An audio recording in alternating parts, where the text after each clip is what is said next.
ಯೋಂತಃ ಪ್ರವಿಶ್ಯ ಮಮ ವಾಚಮಿಮಾಂ ಪ್ರಸುಪ್ತಾಂ ಸಂಜೀವಯತ್ಯ ಕಿಲ ಶಕ್ತಿಧರಸ್ವಧಾಮ್ನ ಅನ್ಯಾಂಶ್ಚ ಹಸ್ತಚರಣಶ್ರವಣತ್ವಗಾದೀನ್ ಪ್ರಾಣಾನ್ ನಮೋ ಭಗವತೆ ಪುರುಷಾಯ ತುಭ್ಯಂ ಭವತಿ ಯದನುಭಾವಾದೇಡಮೂಕೋऽಪಿ ವಾಗ್ಮಿ ಜಡಮತಿರಪಿ ಜಂತುರ್ಜಾಯತೆ ಪ್ರಾಜ್ಞಮೂಲಿಃ ಸಕಲವಚನಚೇತೋ ದೇವತಾ ಭಾರತೀ ಸಾ ಮಮ ವಚಸಿ ನಿಧತ್ತಾಂ ಸನ್ನಿಧಿಂ ಮಾನಸೇ ಚ ಶ್ರೀಮತೋ ರಾಘವೇಂದ್ರಸ್ಯ ನಮಾಮಿ ಪದಪಂಕಜೇ ಕಾಮಿತಾಶೇಷಕಲ್ಯಾಣಕಲನಾಕಲ್ಪಪಾದಪೋ ಜಲಜ್ಯೇಷ್ಠನಿಭಾಕಾರಂ ಜಗದೀಶಪದಾಶ್ರಯಂ ಜಗದೀತಲವಿಖ್ಯಾತಂ ಜಗನ್ನಾಥಗುರುನ್ ಭಜೆ ಹರಿಕಥಾಮೃತಸಾರ ಗುರುಗಳ ಕರುಣದಿಂದಾಪನಿತು ಪೇಳುವೆ ಪರಮ ಭಗವದ್ಭಕ್ತರು ಇದನ್ನು ಆದರದಿ ಕೇಳುವುದು.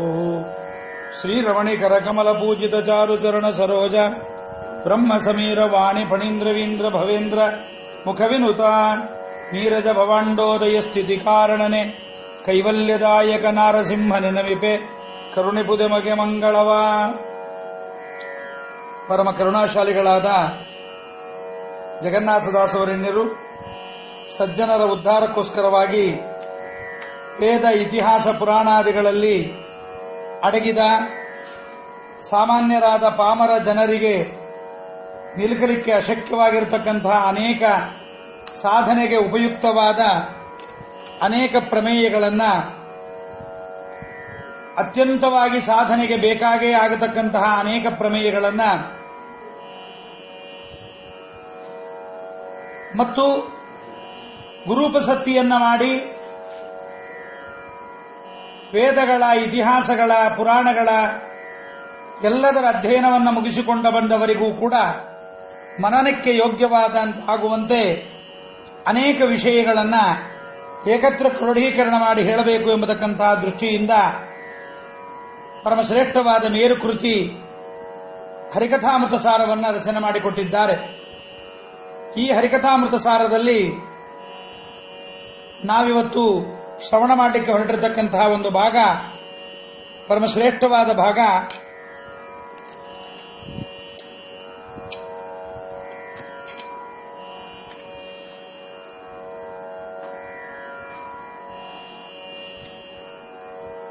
ನಾಮಸ್ಮರಣ ಸಂಧಿ ಎಂಬುದಾಗಿ ಜಗನ್ನಾಥದಾಸರೇ ಇದಕ್ಕೆ ಹೆಸರನ್ನಿಟ್ಟಿದ್ದಾರೆ. ಈ ನಾಮಸ್ಮರಣ ಸಂಧಿಯಲ್ಲಿ ಅನೇಕ ವಿಷಯಗಳನ್ನು ದಾಸಾರ್ಯರು ಕ್ರೋಢೀಕರಿಸಿಕೊಟ್ಟಿದ್ದಾರೆ. ಮದ್ರಾಸಿನ ಜನಾಂಗ ಅನೇಕರು ಅಲ್ಲೇ ಉಪನ್ಯಾಸ ಆಗಬೇಕಾಗಿತ್ತು ಈ ಒಂದು ಉಪನ್ಯಾಸ. ಆದರೆ ಈ ಒಂದು ಬಹಳ ತೀಕ್ಷ್ಣವಾದ ಕಾಲದಲ್ಲಿ ಉಪನ್ಯಾಸವನ್ನು ಮಾಡದೇ ಇರಬಾರದು ಎಂಬ ದೃಷ್ಟಿಯಿಂದ, ಅಲ್ಲಿಗೆ ಬಂದು ಸೇರ್ಲಿಕ್ಕಾಗಲ್ಲ ಅನ್ನುವ ದೃಷ್ಟಿಯಿಂದ ಈ ಒಂದು ಆನ್ಲೈನ್ ಮೂಲಕವಾಗಿ ಈ ಪದ್ಧತಿಯನ್ನ ಅಳವಡಿಸಿಕೊಂಡು ತನ್ಮೂಲಕವಾಗಿ ಹರಿಕಥಾಮೃತ ಸಾರದ ಈ ಒಂದು ಪ್ರವಚನವನ್ನ ನಾನು ಮಂತ್ರಾಲಯದಲ್ಲಿದ್ದೇ ಮಾಡ್ತಾ ಇದ್ದೀನಿ. ನೀವೆಲ್ಲರೂ ಈ ಪ್ರವಚನವನ್ನು ಕೇಳಿ ಹರಿವಾಯ ಗುರುಗಳ ಅನುಗ್ರಹಕ್ಕೆ ಪಾತ್ರರಾಗೋದು. ಪ್ರಾರಂಭ ಮಾಡುವ ಮುನ್ನ ಕೆಲವೊಂದು ವಿಷಯಗಳನ್ನು ಇಲ್ಲಿ ಹೇಳಬೇಕಾಗಿದೆ. ಹರಿಕಥಾಮೃತ ಸಾರದ ಬಗ್ಗೆ ನಿಮಗೆಲ್ಲ ಗೊತ್ತು. ಜಗನ್ನಾಥದಾಸರ ಬಗ್ಗೆಯೂ ಕೂಡ ನಿಮಗೆಲ್ಲರಿಗೂ ಕೂಡ ಸಾಕಷ್ಟು ವಿಷಯಗಳ ಮನನವಾಗಿದೆ. ಅದರ ಬಗ್ಗೆ ಹೆಚ್ಚಿಗೆ ಹೇಳಬೇಕಾದದ್ದೇನಿಲ್ಲ. 32 ಸಂಧಿಗಳಲ್ಲಿ ಅಪೂರ್ವವಾದ ಪ್ರಮೇಯ ರತ್ನಗಳನ್ನು ದಾಸರಾಯರು ಒದಗಿಸಿಕೊಟ್ಟಿದ್ದಾರೆ ನಮಗೆ. ಈ ಪ್ರಮೇಯಗಳನ್ನು ನಾವು ಪದ್ಯಗಳನ್ನು ಸಾಮಾನ್ಯವಾಗಿ ಓದಿದರೂ ಸಾಕು, ಅರ್ಥವಾಗತ್ತೆ. ಆದರೂ ಕೂಡ ಅವರ ಭಾಷಾ ಶೈಲಿ, ಪಾಂಡಿತ್ಯಪೂರ್ಣವಾದ ಅವರ ಮಾತು ಬಹಳ ಸಾಮಾನ್ಯವಾಗಿಲ್ಲ. ಅನೇಕ ಪುರಾಣಗಳ, ಇತಿಹಾಸಗಳ, ಗ್ರಂಥಗಳ ಸಾರರೂಪವಾಗಿ ಇದನ್ನು ತಂದುಕೊಟ್ಟಿದ್ದಾರಾದ್ದರಿಂದ ಅದೆಲ್ಲದರ ಮನನ ಆಗಬೇಕು ಅನ್ನುವ ದೃಷ್ಟಿಯಿಂದಲೇ ಈ ನಾಮಸ್ಮರಣ ಸಂಧಿಯಲ್ಲಿ ವ್ಯಾಖ್ಯಾನಗಳೆಲ್ಲ ಬಂದಿವೆ. ಇದರ ಮೇಲೆ ಇಡೀ ಹರಿಕಥಾಮೃತ ಸಾರದ ಮೇಲೆ ಜಂಬುಕಂಡಿ ವಾದರಾಜಾಚಾರ್ಯರು, ತಾಮ್ರಪರ್ಣಿ ಆಚಾರ್ಯರು, ಹಾಗೆ ಭಾವಸೂಚನಾಕಾರರು, ಸಂಸ್ಕೃತದಲ್ಲಿದ್ದವರಿಗೆ ಕನ್ನಡದ ಪರಿಚಯ ಮಾಡಿಕೊಡುವ ಒಂದು ಸಾಹಸವನ್ನ ಜಂಬುಕಂಡಿ ವಾದರಾಜಾಚಾರ್ಯರು, ತಾಮ್ರಪರ್ಣಿ ಆಚಾರ್ಯರು ಮಾಡಿದ್ದಾರೆ. ಮತ್ತು ಇದರ ಮೇಲೆ ಕನ್ನಡದ ವ್ಯಾಖ್ಯಾನಗಳನ್ನು ನೋಡುವುದಾದರೆ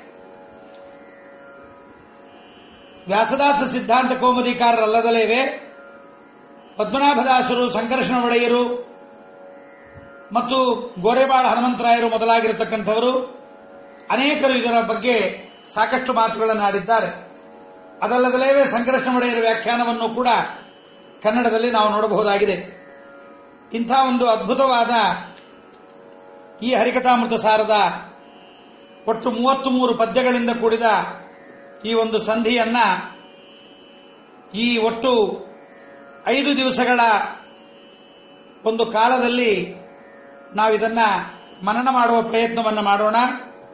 ಎಲ್ಲ ಪದ್ಯಗಳನ್ನು ಬಹಳ ವಿಸ್ತಾರವಾಗಿ ಅದನ್ನು ಹೇಳಲಿಕ್ಕಾಗಲ್ಲ. ಕೆಲವೊಂದನ್ನು ಸಂಕೋಚ, ಕೆಲವೊಂದನ್ನು ವಿಸ್ತಾರವಾಗಿ ಹೇಳಲಿಕ್ಕೆ ಪ್ರಯತ್ನವನ್ನು ಮಾಡ್ತಾ ಇದ್ದೇನೆ. ಈ ನಾಮಸ್ಮರಣ ಇಲ್ಲಿ ದಾಸರಿಟ್ಟಿರ್ತಕ್ಕಂಥದ್ದು ನೋಡ್ರಿ, ಏನಿಟ್ಟಿದ್ದಾರೆ ಹೆಸರು ಇದಕ್ಕೆ ಅಂತಂದ್ರೆ ನಾಮಸ್ಮರಣ.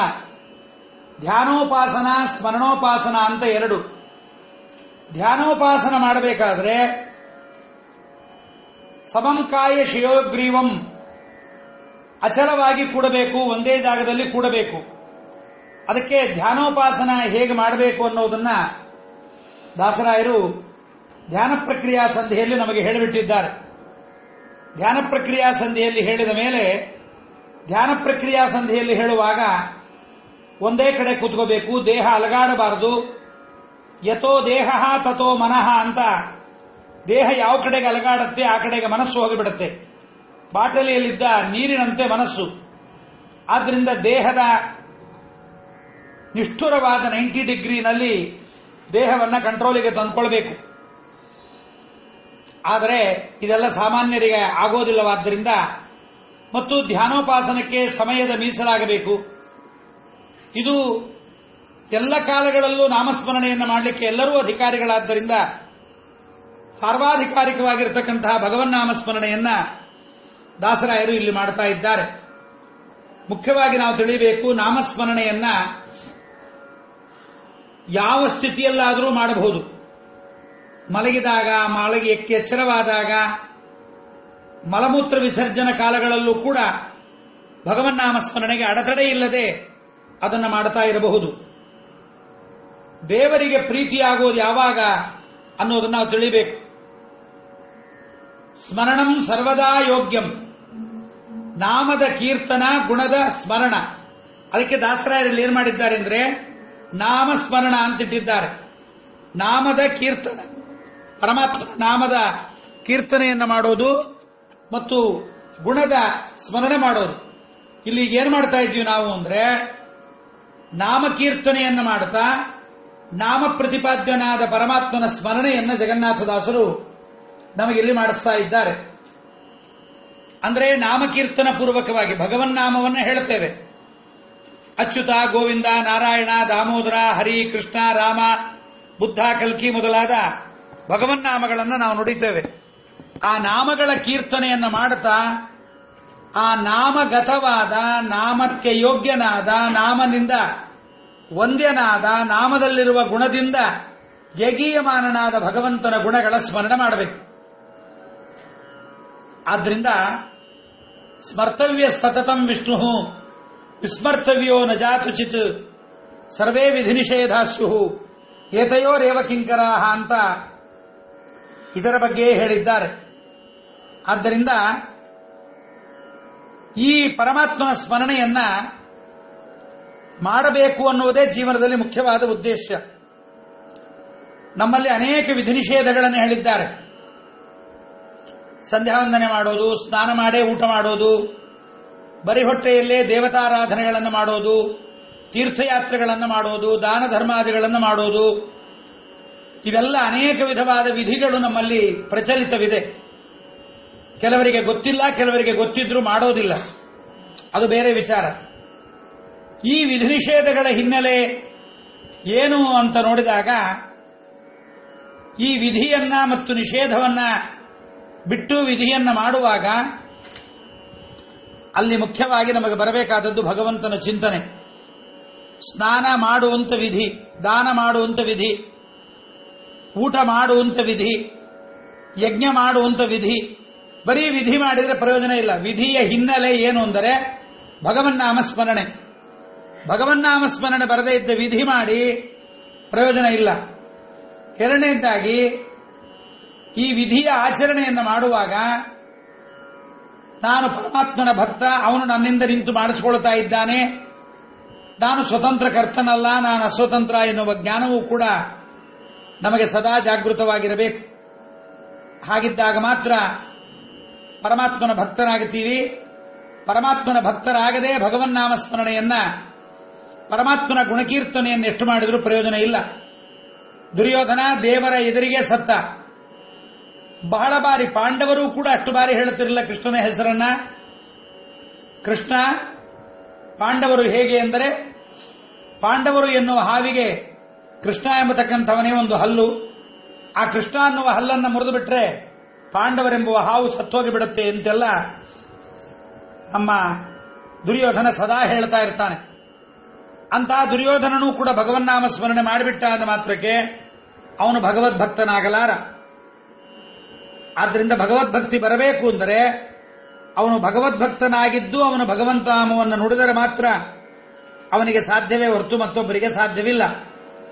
ಆದ್ದರಿಂದ ಅಭಕ್ತೋಪಾಹೃತಂ ನೈವ ಫಲದಾತೃ ಭವಿಷ್ಯತಿ ಅಂತ, ಭಕ್ತಿ ಇಲ್ಲದೆ ಇದ್ದವರು ಭಕ್ತಿ ಇಲ್ಲದೆ ಭಗವನ್ನಾಮವನ್ನು ನುಡಿದರೆ ಅವರಿಗೆ ಖಂಡಿತವಾಗಿ ಭಗವಂತ ಒಲಿಯೋದಿಲ್ಲ. ಭಕ್ತಿ ಎಂದರೆ ಏನು ಅನ್ನೋದನ್ನು ಹರಿಕಥಾಮೃತಸಾರದಲ್ಲಿ ಬಹಳ ಬಾರಿ ಹೇಳಿದ್ದಾರೆ. ಪರಮ ಪ್ರೀತಿಯಿಂದ ಯಾವುದೇ ವಿಧವಾದ ಅಪೇಕ್ಷೆ ಇಲ್ಲದಂತೆ ಪರಮಾತ್ಮನಲ್ಲಿ ಅವನ ಗುಣಗಳ ಚಿಂತನೆಯನ್ನು ಮಾಡುವುದೇ ಭಕ್ತಿ. ಮಾಹಾತ್ಮ್ಯ ಜ್ಞಾನಪೂರ್ವಸ್ತು ಸುದೃಢ ಸರ್ವತೋಧಿಕ ಸ್ನೇಹೋ ಭಕ್ತಿರಿತಿ ಪ್ರೋಕ್ತ ತಯಾ ಮುಕ್ತಿರ್ನ ಚಾನ್ಯಥ. ದೃಢವಾಗಿರಬೇಕು ಭಕ್ತಿ. ಆ ಭಕ್ತಿಯಲ್ಲಿ ಯಾವುದೇ ಒಂದು ಅಪೇಕ್ಷೆ ಇರಬಾರದು.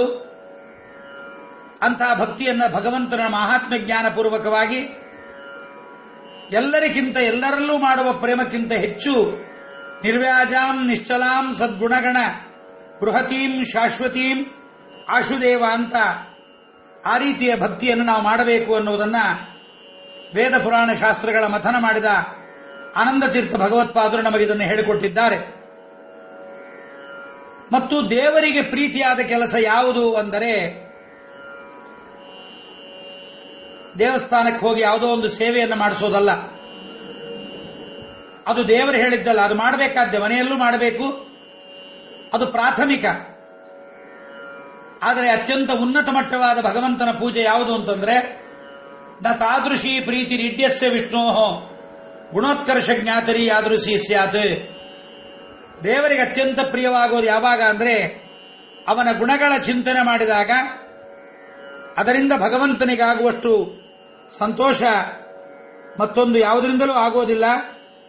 ಆದ್ದರಿಂದ ಅಂಥ ಒಂದು ಚಿಂತನೆಯನ್ನ, ಭಗವಂತನ ಗುಣಗಾನವನ್ನ ನಾವು ಮಾಡಬೇಕು. ಅವನ ಗುಣಗಾನವನ್ನು ಮಾಡುವಾಗ ಬಹಳವಾದ ಪ್ರೀತಿ ಅವನಲ್ಲಿ ಬರಬೇಕು. ದೇವರಲ್ಲಿ ಪ್ರೀತಿ ಬರಬೇಕು ಅಂದ್ರೆ ಸುಮ್ಮನೆ ಬರೋದಿಲ್ಲ. ಅವನ ಪರಿಚಯವಿಲ್ಲ, ಅವನನ್ನು ನೋಡಿಲ್ಲ, ಕೇವಲ ಅವನ ಬಗ್ಗೆ ವೇದಶಾಸ್ತ್ರ ಪುರಾಣಗಳಲ್ಲಿ ನಮಗೆ ಅವನ ಬಗ್ಗೆ ಹೇಳಿದ್ದಾರೆ. ಅದನ್ನು ಕೇಳಿ ಪರಮಾತ್ಮ ಮಾಡಿದ ಉಪಕಾರದ ಸ್ಮರಣೆ ಪೂರ್ವಕವಾಗಿ ಅವನ ಮಹಿಮಾ ಚಿಂತನೆಯನ್ನು ಮಾಡಿ ಇಂಥ ಪರಮೋಪಕಾರಿ ಭಗವಂತ ಆಗಿದ್ದಾನೆ ಎನ್ನುವುದರ ಚಿಂತನೆ ಮಾಡಿದಾಗ ಮಾತ್ರ ಪರಮಾತ್ಮ ಒಲಿತಾನೆ. ನಾವು ಅನ್ಯಾಯ ಮಾಡ್ತಲೇ ಇರ್ತೀನಿ, ಪಾಪಗಳನ್ನು ಮಾಡ್ತಲೇ ಇರ್ತೀನಿ, ದೇವರ ನಾಮಸ್ಮರಣೆ ಮಾಡ್ತೀನಿ ಅಂದರೆ ಒಪ್ಪೋದಿಲ್ಲ. ಆದ್ದರಿಂದ ದೇವರ ನಾಮಕೀರ್ತನೆಯನ್ನು ಮಾಡ್ತಾ ಮಾಡ್ತಾ ಅವನ ಗುಣಕೀರ್ತನೆಯು ಸಹಿತ ನಮ್ಮಿಂದ ಆಗಬೇಕು, ಗುಣಗಳ ಸ್ಮರಣೆ ಎನ್ನುವುದಕ್ಕೋಸ್ಕರವಾಗಿ ಜಗನ್ನಾಥದಾಸರು ಅದಕ್ಕೆ ಅವರು ಮೊದಲಿಗೆ ಹೇಳಿದ್ದಾರೆ, ಪರಮ ಭಗವದ್ಭಕ್ತರು ಇದನ್ನು ಆದರದಿ ಕೇಳುವುದು ಅಂತ. ಪರಮ ಭಗವದ್ಭಕ್ತರು ಅಂದ್ರೆ ಯಾರು? ಹರಿಸರ್ವೋತ್ತಮತ್ವವನ್ನ, ವಾಯುಜೀವೋತ್ತಮತ್ವವನ್ನ ಒಪ್ಪಿ ಪಂಚಭೇದ ತಾರತಮ್ಯವನ್ನ ಯಾರು ಒಪ್ಪುತ್ತಾರೆ ಅವರೇ ಪರಮ ಭಗವದ್ಭಕ್ತರು. ಅಂತಹ ಪರಮ ಭಗವದ್ಭಕ್ತರು ಇದನ್ನು ಆದರದಿ ಕೇಳುವುದು ಅಂತ ಹೇಳಿದ್ದಾರೆ. ನಾವು ಮುದ್ರೆ ಗೋಪಿಚನ ಅಂಗಾರ ಇವೆಲ್ಲ ಸಾಮಾನ್ಯವಾದ ನಿಯಮ. ಆದರೆ ಹರಿಸರ್ವೋತ್ತಮತ್ವ ಜ್ಞಾನ ನಮಗೂ ಇದೆ. ಆದರೆ ಹರಿಸರ್ವೋತ್ತಮತ್ವ ಜ್ಞಾನ ಮರೆತು ಬಿಡ್ತೇವೆ. ನಾನು ಮಾಡಿದೆ ಅಂತೆಲ್ಲ ಮಾತಾಡ್ತೇವೆ. ಆದ್ದರಿಂದ ಅದಾಗದಂತೆ ನಾನು ಮಾಡ್ತಾ ಇದ್ದೀನಿ ಎನ್ನುವ ಸ್ಮರಣೆಯನ್ನು ಬಿಟ್ಟು ಭಗವಂತನ ಗುಣಗಾನ ನಮ್ಮಿಂದ ಆಗಬೇಕು ಅನ್ನುವುದನ್ನು ತಿಳಿಸಲಿಕ್ಕೋಸ್ಕರವಾಗಿ ಜಗನ್ನಾಥದಾಸರು ಹರಿಕಥಾಮೃತ ಸಾರದ ಉದ್ದಗಲಕ್ಕೂ ಕೂಡ ನಮ್ಮ ಅಹಂಕಾರವನ್ನು ಖಂಡನೆ ಮಾಡುತ್ತಾ ಪರಮಾತ್ಮನಲ್ಲಿ ನಮಗೆ ಪ್ರೀತಿ ಬರುವಂತೆ ಅವನ ಗುಣಗಾನವನ್ನು ಮಾಡುತ್ತಾ ಅನೇಕ ಪದ್ಯಗಳನ್ನು ಮಾಡಿದ್ದಾರೆ.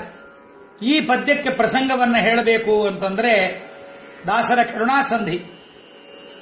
ದಾಸರ ಕರುಣಾಸಂಧಿಯಲ್ಲಿ ಶ್ರೀಮುಕುಂದನ ಪರಮಮಂಗಳ ನಾಮ ನರಕಸ್ತರನು ಸಲಹಿತು ಪಾಮರರ ಪಂಡಿತರೆಣಿಸಿ ಪುರುಷಾರ್ಥಗಳ ಕೊಡುತ್ತಿಹುದು ಅಂತ ಅಲ್ಲೇ ಹಿಂಟು ಕೊಟ್ಟಿದ್ದಾರೆ ದಾಸರಾಯರು. ಶ್ರೀಮುಕುಂದನ ಪರಮಮಂಗಳ ನಾಮ, ಪರಮಾತ್ಮನ ನಾಮಗಳು ಪರಮ ಮಂಗಳವಾದದ್ದು.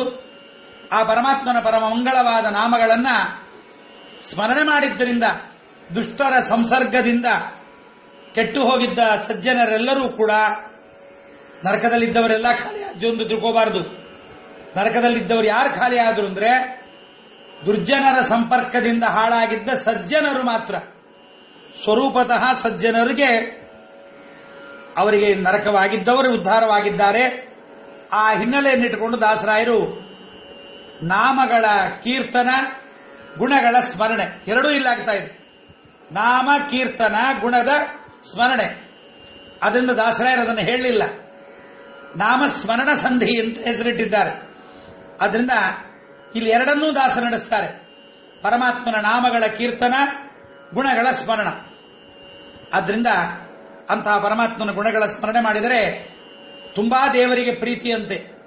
ಯಾರು ಗುಣಚಿಂತಕಾಯ ನತಾದೃಶಿ ಪ್ರೀತಿರಿಡ್ಯಸ್ಯ ವಿಷ್ಣೋ ಗುಣೋತ್ಕರ್ಷ ಜ್ಞಾತರಿ ಯಾದೃಶಿ ಸ್ಯಾತ್. ಪರಮಾತ್ಮನ ಗುಣಚಿಂತನೆ ಮಾಡಿದವರಲ್ಲಿ ಪರಮಾತ್ಮ ಪ್ರೀತನಾಗುವಂತೆ ಬೇರೊಂದರಿಂದ ಆಗೋದಿಲ್ಲವಾದ್ದರಿಂದ ಅಂತಹ ಭಗವಂತನ ಗುಣಚಿಂತನೆಯನ್ನ ಇರುವ ಸ್ವಲ್ಪ ಸಮಯದಲ್ಲಿ ನಾವು ಮಾಡುವ ಪ್ರಯತ್ನವನ್ನು ಮಾಡೋಣ. ಪಾಠಕ್ಕೆ ಕೂತವರೆಲ್ಲ ಹರಿಕಥಾಮೃತ ಸಾರದ ಪುಸ್ತಕ ಮನೆಯಲ್ಲೇ ಇರ್ತೀರಿ, ಎಲ್ಲೂ ಸಂಘಗಳಿಗೆ ಬಂದಿಲ್ಲ. ಆದ್ರಿಂದ ಅಲ್ಲಿಂದ ಅಲ್ಲೇ ಪುಸ್ತಕಗಳನ್ನು ಮನೆಯಲ್ಲಿದ್ದದನ್ನ ಕೈಯಲ್ಲಿ ಹಿಡ್ಕೊಂಡ್ರಿ ಅಂದ್ರೆ ಹರಿಕಥಾಮೃತ ಸಾರ ಹೇಳುವಾಗ ನಿಮಗೂ ಒಂದಿಷ್ಟು ಆ ಪದ್ಯಗಳನ್ನು ನೋಡಿದಾಗ ಮನಸ್ಸಿಗೆ ಆ ಪದ್ಯಗಳ ಕಣ್ಣಿಗೆ ಬಿದ್ದೊಡನೆ ನಿಮಗೆ ಅದರ ಅರ್ಥಾನುಸಂಧಾನದ ಕಡೆಗೆ ಗಮನ ಹೋಗುತ್ತೆ ಎಂಬುದಕ್ಕೋಸ್ಕರವಾಗಿ ಈ ಪದ್ಯಗಳ ಪದಚ್ಛೇದ ಸಹಿತವಾಗಿ ನಾನು ಪ್ರವಚನ ಮಾಡುವುದು ಪದ್ಧತಿ. ಹಾಗಾಗಿ ಮೊದಲನೇ ಪದ್ಯವನ್ನು ನೋಡೋಣ. ಮಕ್ಕಳ ಆಡಿಸುವಾಗ ಮಡದಿಯೊಳಕ್ಕರದಿ ನಲಿವಾಗ ಹಯಪಲ್ಲಕ್ಕಿ ಗಜ ಮೊದಲಾದ ವಾಹನವೇರಿ ಮೆರೆವಾಗ ಬಿಕ್ಕುವಾಗ ಕಳಿಸುತ್ತಲಿ ದೇವಕ್ಕಿ ತನಯನ ಸ್ಮರಿಸುತಿಹನರ ಸಿಕ್ಕ ಯಮದೂತರಿಗೆ ಆವಾವಲ್ಲಿ ನೋಡಿದರು. ಪದಚ್ಛೇದ.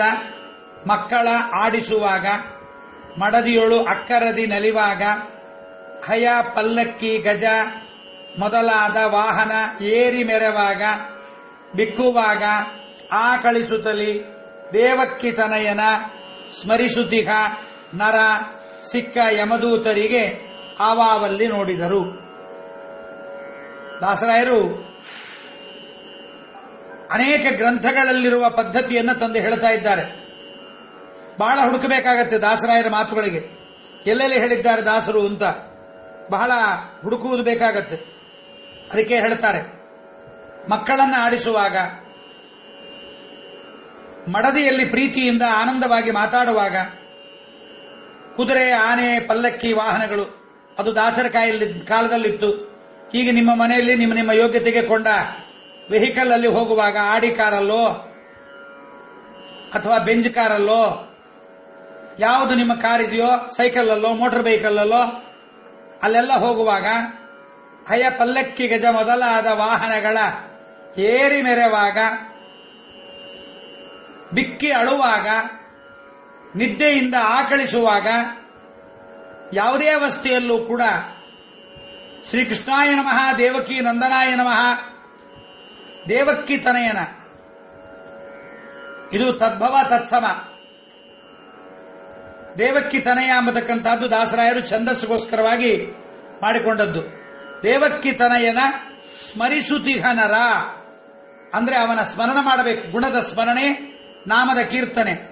ಅಂಥ ನರ ಸಿಕ್ಕ ಯಮದೂತರಿಗೆ ಆವಾವಲ್ಲಿ ನೋಡಿದರು ಅಂತ ಪದ್ಯದ ಸಾಮಾನ್ಯವಾದ ಅರ್ಥ. ಇಲ್ಲಿ ದಾಸರಾಯರು ಇದನ್ನು ಬಿಡಿಸಿಕೊಡ್ತಾರೆ. ಹೆಂಡತಿ ಮಕ್ಕಳು ಎಲ್ಲರೂ ನಮಗೆ ತಾವಾಗೆ ಪ್ರೀತಿ ಪಾತ್ರರಾಗೋದಿಲ್ಲ. ಹೆಂಡತಿಯಲ್ಲೋ ಗಂಡನಲ್ಲೋ ಮಕ್ಕಳಲ್ಲೋ ಭಗವಂತನ ಸನ್ನಿಧಾನ ಹೊರಟು ಹೋಯಿತು ಅಂದ್ರೆ ಅದನ್ನು ತೆಗೆದು ಹೊರಗೆ ಹಾಕಿಬಿಡ್ತೀವಿ. ಅವರೆಲ್ಲ ನಮಗೆ ಪ್ರೀತಿ ಪಾತ್ರರಾದದ್ದು ಯಾವುದರಿಂದ? ಅವರೆಲ್ಲ ನಮಗೆ ಪ್ರೀತಿ ಪಾತ್ರರಾದಿದ್ದು ಕೇವಲ ಸಂತೋಷವನ್ನು ಕೊಡ್ತಾ ಇರತಕ್ಕಂಥದ್ದು ನಿಮಿತ್ತ ಮಾತ್ರರಾಗಿ ಕೊಡ್ತಾ ಇದ್ದಾರೆ. ಪರಮಾತ್ಮನ ಸನ್ನಿಧಾನ ಪಾತ್ರರಾಗಿದ್ದರಿಂದ ಹೆಂಡತಿ ಮಕ್ಕಳು ಮನೆ ದುಡ್ಡು ಪದಾರ್ಥಗಳು ಬಟ್ಟೆ ಇವೆಲ್ಲವೂ ನಮಗೆ ಪ್ರೀತಿ ಪಾತ್ರವಾಗುತ್ತಾ ಇದೆ. ಅದಕ್ಕೆ ದಾಸರಾಯರಂತ ಇದ್ದಾರೆ, ಸಂಸಾರದಲ್ಲಿ ಸುಖ ದುಃಖಗಳು ಒಂದಾದ ಮೇಲೊಂದರಂತೆ ತೆರೆಗಳಂತೆ ಬರ್ತಲೇ ಇರುತ್ತೆ. ಆವಾಗ ಮಕ್ಕಳಾಡಿಸೋದು, ಮಡದಿಯಲ್ಲಿ ಪ್ರೀತಿಯಿಂದ ನಕ್ಕು ನಲಿಯೋದು ಮುಂತಾದ ಸಂತೋಷ ಕಾಲಗಳು. ಆ ಕಾಲಗಳಲ್ಲಿ ದೇವರಿದ್ದಾನೆ, ದೇವರು ಕೊಡ್ತಾ ಇದ್ದಾನೆ, ಮಕ್ಕಳಲ್ಲಿ ಮಡದಿಯಲ್ಲಿದ್ದು ನನಗೆ ಸಂತೋಷವನ್ನ ಪರಮಾತ್ಮ ಕೊಡ್ತಾ ಇದ್ದಾನೆ ಅನ್ನುವ ಅನುಸಂಧಾನ ನಮಗೆ ಬರಬೇಕು. ಬರೋದಿಲ್ಲ, ನಿಜವಾಗ್ಲೂ ಬರೋದಿಲ್ಲ. ಸಾಮಾನ್ಯರಾದ ನಮಗೆ ಬರೋದಿಲ್ಲ. ನಿಜ ಹೇಳಬೇಕು, ಒಪ್ಕೋಬೇಕು, ಸುಳ್ಳಾಡಬಾರದು. 1,00,000 ಬಾರಿ ಹರಿಕಥಾಮೃತಸಾರ ಪಾರಾಯಣ ಮಾಡಿದರೂ ಬರೋದಿಲ್ಲ ಅಂತ ನನ್ನ ಅನುಭವ. ಬಂದವರಿದ್ರೆ ದೊಡ್ಡವರು, ನಿಮ್ಮ ಯೋಗ್ಯತೆ ನಂಗೆ ಗೊತ್ತಿಲ್ಲ. ಆದ್ರಿಂದ ಆ ಕಾಲಗಳಲ್ಲಿ ಮಕ್ಕಳನ್ನು ಆಡಿಸುವಾಗ, ಮಡದಿಯೋಳ ಅಕ್ಕರದ ನಲಿವಾಗ, ಹಯಪಲ್ಲಕ್ಕಿ ಗಜ ವಾಹನಗಳನ್ನು ಏರಿ ಮೆರುವಾಗ, ಬಿಕ್ಕಳಿಸುವಾಗ ಬರೋದಿಲ್ಲ. ಮತ್ತೆ ಹಾಗಾದ್ರೆ ಏನ್ ಮಾಡೋಣ? ದಾಸರಂತಾರೆ, ಅವರೇ ಬರೋದಿಲ್ಲ ಅಂತ ಒಪ್ಕೊಂಡ್ಬಿಟ್ರೆ, ಉದಾಹರಣೆ ನಾವು ಬರೋದಿಲ್ಲ ಅಂತ ಒಪ್ಕೊಂಡ್ಬಿಟ್ರೆ ಮಾರ್ಗವನ್ನು ಸೂಚನೆ ಮಾಡ್ತಾರೆ ದಾಸರಾಯರು. ಜ್ಞಾನೋತ್ತರದಲ್ಲಿ ತನಗರ್ಪಿಸಲು ಅಂತಾರೆ ದಾಸರಾಯರು. ಮಕ್ಕಳನ್ನೆತ್ತುಕೊಂಡಾಗ ಆದ ಆನಂದ, ಮಡದಿಯೊಡನೆ ಇದ್ದಾಗ ಆದ ಆನಂದ, ಹಯಪಲ್ಲಕ್ಕಿ ಗಜ ವಾಹನಗಳೇರಿ ಮೆರವಾಗ ಆದ ಆನಂದ, ಸುಖ ದುಃಖಗಳು ಅದು ನಿನ್ನಿಂದ ಆದದ್ದು ಸ್ವಾಮಿ ಅನ್ನುವುದನ್ನ ಸರಿತು ಪ್ರವಾಹಗಳು ಕಂಡರೆಯೂ ಸರಿ, ಕಾಣದಿದ್ದರೂ ಸರಿ, ಮರಳಿ ಮಜ್ಜನ ಪಾನಗಳಿಂದ ನಮಗೆ ಉದ್ಧಾರ ಮಾಡುತ್ತೆ ಅಂತ ಹೇಳುವಾಗ ನಮಗೆ ಜ್ಞಾನ ಬಂದಾಗ, ಒಂದು ದಾಸರಾಯರು ತುಂಬಾ ಚೆನ್ನಾಗಿ ಹೇಳುತ್ತಾರೆ, ಜ್ಞಾನ ಬಂದಾಗ ದೇವರ ಸ್ಮರಣೆ ಮಾಡಿದರೆ ಪರಮಾತ್ಮ ಆವಾಗ ಕೂಡ ನಾವು ಮರೆತದ್ದನ್ನ, ದೇವರ ವಿಸ್ಮರಣೆ ಮಾಡಿದ್ದನ್ನ ದೇವರು ನಮಗೆ ಅನುಗ್ರಹವನ್ನ ಮಾಡುತ್ತಾನೆ. ಹಾಗಾಗಿ ಆ ಕಾಲಗಳಲ್ಲಿ ನಮಗೆ ಸಂತೋಷವಾದದ್ದು ಈ ಜಡವಾದ ದೇಹದಲ್ಲಿರುವ ಒಬ್ಬ ಜೀವನಿಂದ ಅಲ್ಲ. ಈ ಜಡವಾದ ಮನೆಯಲ್ಲಿರುವ ಒಂದು ಕಲ್ಲು ಮಣ್ಣು ಸಿಮೆಂಟ್ ಇಂದ ನಮಗೆ ದುಃಖ ಸುಖ ಆಗಿಲ್ಲ. ಸುಖ ದುಃಖಕ್ಕೆ ಎಲ್ಲರೂ ಪರಮಾತ್ಮನ ಸನ್ನಿಧಾನ ಪಾತ್ರರಾದ್ದರಿಂದ ಅವರ ಮೂಲಕವಾಗಿ ನಮಗೆ ಸುಖ ದುಃಖ ಆಗಿದೆ ಅನ್ನುವ ಜ್ಞಾನ ನಮಗೆ ಬರಬೇಕು. ಅದಕ್ಕೋಸ್ಕರವಾಗಿಯೇ ಉಪನಿಷತ್ತುಗಳಲ್ಲಿ ಬೃಹದಾರಣ್ಯಕೋಪನಿಷತ್ತಲ್ಲಿ ಒಂದು ಮಾತನ್ನಂತಾರೆ, ನವ ಅರೆ ಜಾಯಾಯೈ ಕಾಮಾಯ ಜಾಯಾ ಪ್ರಿಯಾ ಭವತಿ, ಆತ್ಮನಸ್ತು ಕಾಮಾಯ ಜಾಯಾ ಪ್ರಿಯಾ ಭವತಿ. ಹೆಂಡತಿ ಅವಳಾಗವಳೇ ನಮಗೆ ಸಂತೋಷವನ್ನು ಕೊಡೋದಕ್ಕೆ ಪ್ರೀತಿ ಪಾತ್ರಳಾಗೋದಿಲ್ಲ. ಪರಮಾತ್ಮನ ಸನ್ನಿಧಾನದಿಂದ ಅವಳು ನಮಗೆ ಪ್ರೀತಿ ಪಾತ್ರಳಾಗುತ್ತಾಳೆ. ಆದ್ದರಿಂದ ಆ ಪರಮಾತ್ಮನ ಸನ್ನಿಧಾನ ಇದ್ದದ್ದರಿಂದ ಇವರೆಲ್ಲ ನಮಗೆ ಪ್ರೀತಿ ಪಾತ್ರರಾಗುತ್ತಾರೆ. ಆದ್ದರಿಂದ ನವ ಅರೆ ಪುತ್ರಾಣಾಂ ಕಾಮಾಯ ಪುತ್ರ ಪ್ರಿಯಾ ಭವಂತಿ, ಆತ್ಮನಸ್ತು ಕಾಮಾಯ ಪುತ್ರ ಪ್ರಿಯಾ ಭವಂತಿ. ತಮ್ಮ ತಮ್ಮ ಇಷ್ಟದಿಂದಲೇ ಹೆಂಡತಿ ಮಕ್ಕಳು ಯಾರೂ ನಮಗೆ ಪ್ರಿಯರಾಗೋದಿಲ್ಲ. ಭಗವದಿಚ್ಛೆಯಿಂದಲೇ ಎಲ್ಲರೂ ಪ್ರಿಯರಾಗೋದು, ಅಪ್ರಿಯರಾಗೋದು ಎಲ್ಲವೂ ಕೂಡ ಯಾರಿಂದ ಆಗತ್ತೆ? ಪರಮಾತ್ಮನ ಇಚ್ಛೆಯಿಂದ. ಒಬ್ಬರು ದ್ವೇಷಿಗಳಾಗುತ್ತಾರೆ, ಒಬ್ಬರು ಮಿತ್ರರಾಗುತ್ತಾರೆ. ಒಂದು ದಾಸರೇ ಹೇಳ್ತಾರೆ, ಎಲ್ಲೇ ದ್ವೇಷ ಬರಲಿ, ಎಲ್ಲೇ ಪ್ರೀತಿ ಬರಲಿ, ಆದ್ದರಿಂದ ಹರಿಯ ಇಚ್ಛೆಯಿಂದ ಅವರು ಪ್ರಿಯನಿಸ್ತಾರೆ ಅಂತ ಬೃಹದಾರಣ್ಯಕೋಪನಿಷತ್ತು ಹೇಳ್ತಾ ಇದೆ. ಅದರಂತೆ ಮುಂದೆ ಹೇಳ್ತಾರೆ, ಹಯಪಲ್ಲಕ್ಕಿ ಗಜವಾಹನಗಳೇರಿ ಮೆರೆವಾಗ. ವಾಹನಗಳನ್ನ, ಕುದುರೆ ಪಲ್ಲಕ್ಕಿಯಲ್ಲಿ ಆನೆ ವಾಹನಗಳನ್ನು ಏರಿ ಮೆರೆವಾಗಲೂ ಕೂಡ ಈ ವಾಹನಗಳು ಸ್ವತಃ ನಮಗೆ ತಾವೇ ಸಂತೋಷ ಕೊಡ್ಲಿಕ್ಕಾಗಲ್ಲ ಅಲ್ವಾ? ಪಲ್ಲಕ್ಕಿಯನ್ನ ಮಠದಲ್ಲೆಲ್ಲ ಇಟ್ಟಿರ್ತಾರೆ, ನಾವು ಕೂತ್ಕೊಂಡ್ಬಿಟ್ರೆ ಸಂತೋಷ ಆಗತ್ತಾ? ಪಲ್ಲಕ್ಕಿ ಇರುತ್ತೆ ಮಠದಲ್ಲಿ, ರಥ ಖಾಲಿಯಾಗಿ ನಿಲ್ಲಿಸಿರ್ತಾರೆ, ಯಾರೂ ಇರೋದಿಲ್ಲ. ಅಲ್ಲಿ ರಾಯರನ್ನು ಕೂಡಿಸುವಾಗ ನಾವು ಮೊದಲು ಹೋಗಿ ಕೂತ್ಕೊಂಡ್ಬಿಡುದು, ನಾವು ಕೂತ್ಕೊಂಡ್ರೆ ಹೇಗಿರುತ್ತೆ ಅಂತ. ಏನಾರು ಆನಂದ ಆಗತ್ತಾ? ಆಗಲ್ಲ. ಆ ರಥವನ್ನು ಎಲ್ಲರೂ ಎಳಿಬೇಕು, ನಮಗೊಂದು ಹಾರ ಹಾಕಬೇಕು, ಜೈಕಾರ ಮಾಡಬೇಕು, ಆಗ ನಮಗೆ ಆನಂದ. ಅದು ನಮ್ಮ ಹಣೆ ಬರದಲ್ಲಿ ಆಗಲ್ಲ. ಆದ್ರಿಂದ ಈಗ ನಮ್ದು ಏನು ವೆಹಿಕಲ್ ನಾವೇ ತಗೊಂಡಿರ್ತೀವಿ, 70,000ವೋ 1 ಲಕ್ಷವೋ 7 ಲಕ್ಷವೋ 10 ಲಕ್ಷವೋ 20 ಲಕ್ಷವೋ ಕೋಟಿಯೋ ಕೊಟ್ಟು ವಾಹನಗಳನ್ನು ತಗೊಂಡು ಹೋಗುವಾಗ, ಆದ್ರೆ ಒಂದು ಮಾತ್ರ ಗ್ಯಾರಂಟಿ, ವಾಹನ ಪಂಚರ್ ಆಗದೆ ಹೋಗ್ತಾ ಇರುವಾಗ ದೇವರ ಸ್ಮರಣೆ ಬರಲ್ಲ. ಅದು ಪಂಚರ್ ಆಗ್ಬಿಡ್ತು ಅಂತ ನೋಡ್ರಿ, ಇದೇನು ಆಯ್ತು ಅಂತ ಅವಾಗ ದುಃಖ ಬರುತ್ತೆ. ಹೋಗುವಾಗ ಬರೀ ಸಂತೋಷ. ಆ ವಾಹನದ ಒಳಗಿದ್ದು ನಮಗೆ ಸಂತೋಷವನ್ನ ಪರಮಾತ್ಮ ಕೊಡ್ತಾ ಇದ್ದಾನೆ. ಅದಕ್ಕೆ ವಾಹನ ಪೂಜೆಯನ್ನು ಮಾಡಿ ಹತ್ತಬೇಕು.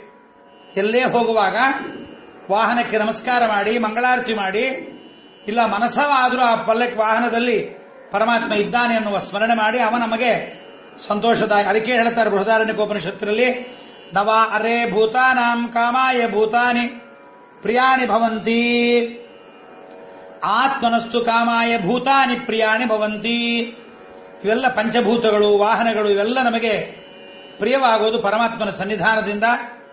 ಆದ್ದರಿಂದ ಭೌತಿಕ ಪದಾರ್ಥಗಳು ಸ್ವತಃ ಸಂತೋಷಕರವಾಗೋದಿಲ್ಲ, ಅವುಗಳಲ್ಲಿರತಕ್ಕಂತಹ ಪರಮಾತ್ಮನೇ ನಮಗೆ ಸಂತೋಷವನ್ನು ಕೊಡಿಸ್ತಾನೆ ಎಂಬುದನ್ನ ಸ್ಮರಣೆ ಮಾಡಬೇಕು.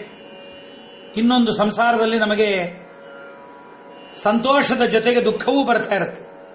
ಇದು ನಮಗೆ ಅನುಭವ ಅಲ್ವಾ? ಪರಮಾತ್ಮನಿಗೇನು ಅನುಭವ ಬರೋದಿಲ್ಲ, ನಮಗನುಭವ. ಸಂತೋಷದಂತೆ ದುಃಖ, ನಿದ್ರೆ, ಆಲಸ್ಯ ಇದೆಲ್ಲ ಬೇಡ ಅಂದ್ರೂ ಬರುತ್ತೆ. ಪುರಾಣಕ್ಕೆ ಕೂತಾಗ್ಲೇ ನಿದ್ದೆ ಬರುತ್ತೆ, ಪುರಾಣಕ್ಕೆ ಕೂತಾಗ್ಲೇ ನಿದ್ದೆ ಬರುತ್ತೆ. ಅದು ಆಚಾರ್ಯ ಎದುರು ಕೂತಾಗ, ಕಾನ್ಫರೆನ್ಸ್ ಕಾಲಲ್ಲಿ ಮತ್ತೊಂದು ಕಡೆ ಕೂತಾಗ ಬರಲ್ಲ. ಸ್ವಲ್ಪ ಆ ಕಡೆ ಈ ಕಡೆ ತಲೆ ತಿರುಗಿಸಬಹುದು. ಪುರಾಣಕ್ಕೆ ಕೂತಾಗ ಆಚಾರ್ಯ ನೋಡ್ತಾ ಇದ್ರು ಪರವಾಗಿಲ್ಲ, ನಿರ್ವ್ಯಾಜವಾಗಿ ನಿರ್ಭಯವಾಗಿ ಒಂಥರ ಅಸಂಪ್ರಜ್ಞಾತ ಸಮಾಧಿಗೆ ಹೋದವ್ರ ತರ ಅರ್ಧ ನಿಮೀಲಿತ ನೇತ್ರ, ಮುಕುಲಿತ ನೇತ್ರ, ಮೆಲ್ಲಕ್ಕೆ ಕಣ್ಮುಚ್ಚಿ ಒಂದ್ಸರಿ ತೆಗಿತಾರೆ. ಅದೇ ಬಹಳ ಆನಂದ. ಆಮೇಲೆ ಹೇಳ್ತಾರೆ, ಪುರಾಣದಲ್ಲಿ ಕೂತ್ಕೊಂಡಿದ್ದೆ ಮನಸ್ಸಮಾಧಾನ ಆಯಿತು ಅಂತ. ಅದು ದೇವರ ಕಥೆ ಕೇಳ್ತಾ ಕೇಳ್ತಾ ಬೇಡ ಅಂದ್ರೂ ಬರುತ್ತಿವೆಲ್ಲ. ಮತ್ತು ಹೆಂಡತಿ ಮಕ್ಕಳ ಜೊತೆಗೆ ನಕ್ಕು ನಲಿದಾಡ್ತಾ ಇರತಕ್ಕಂಥವನಿಗೆ ಆ ಹೆಂಡತಿಯ ವಿಯೋಗ, ಗಂಡನ ವಿಯೋಗ, ಮಕ್ಕಳ ವಿಯೋಗ, ಮನೆಯ ವಿಯೋಗ, ದುಡ್ಡಿನ ವಿಯೋಗದಿಂದ ನಮಗೆ ತಡೆಯಲಾಗದೇ ಇರತಕ್ಕಂಥ ಶೋಕಗಳು ಬರುತ್ತೆ. ಆಗ ಬಿಕ್ಕಿ ಬಿಕ್ಕಿ ಅಳುವಂತಾಗತ್ತೆ, ಆಲಸ್ಯದಿಂದ ಆಕಳಿಸುವಂತಾಗತ್ತೆ. ಇವೆಲ್ಲ ನಾವು ಪರಮಾತ್ಮನ ವ್ಯಾಪಾರ ಅಂತ ತಿಳಿದಿದ್ರೆ ತುಂಬಾ ದುಃಖ ಆಗಲ್ಲ. ಇದಕ್ಕೆ ಆ ದಾಸರು ಹೇಳ್ತಾ ಇದ್ದಾರೆ, ಅತಿಯಾಗಿ ಮೆರೆದಾಟವೂ ನಡೆಯೋದಿಲ್ಲ, ಅತಿಯಾಗಿ ದುಃಖವೂ ನಮ್ಮನ್ನ ಕಾಡೋದಿಲ್ಲ. ಇದೆಲ್ಲ ದೇವರಿಂದ ಆಗತಾ ಇದೆ. ಇವರ ವಿಯೋಗ ನಮಗಾದದ್ದು ಭಗವದಿಚ್ಛೆಯಿಂದ.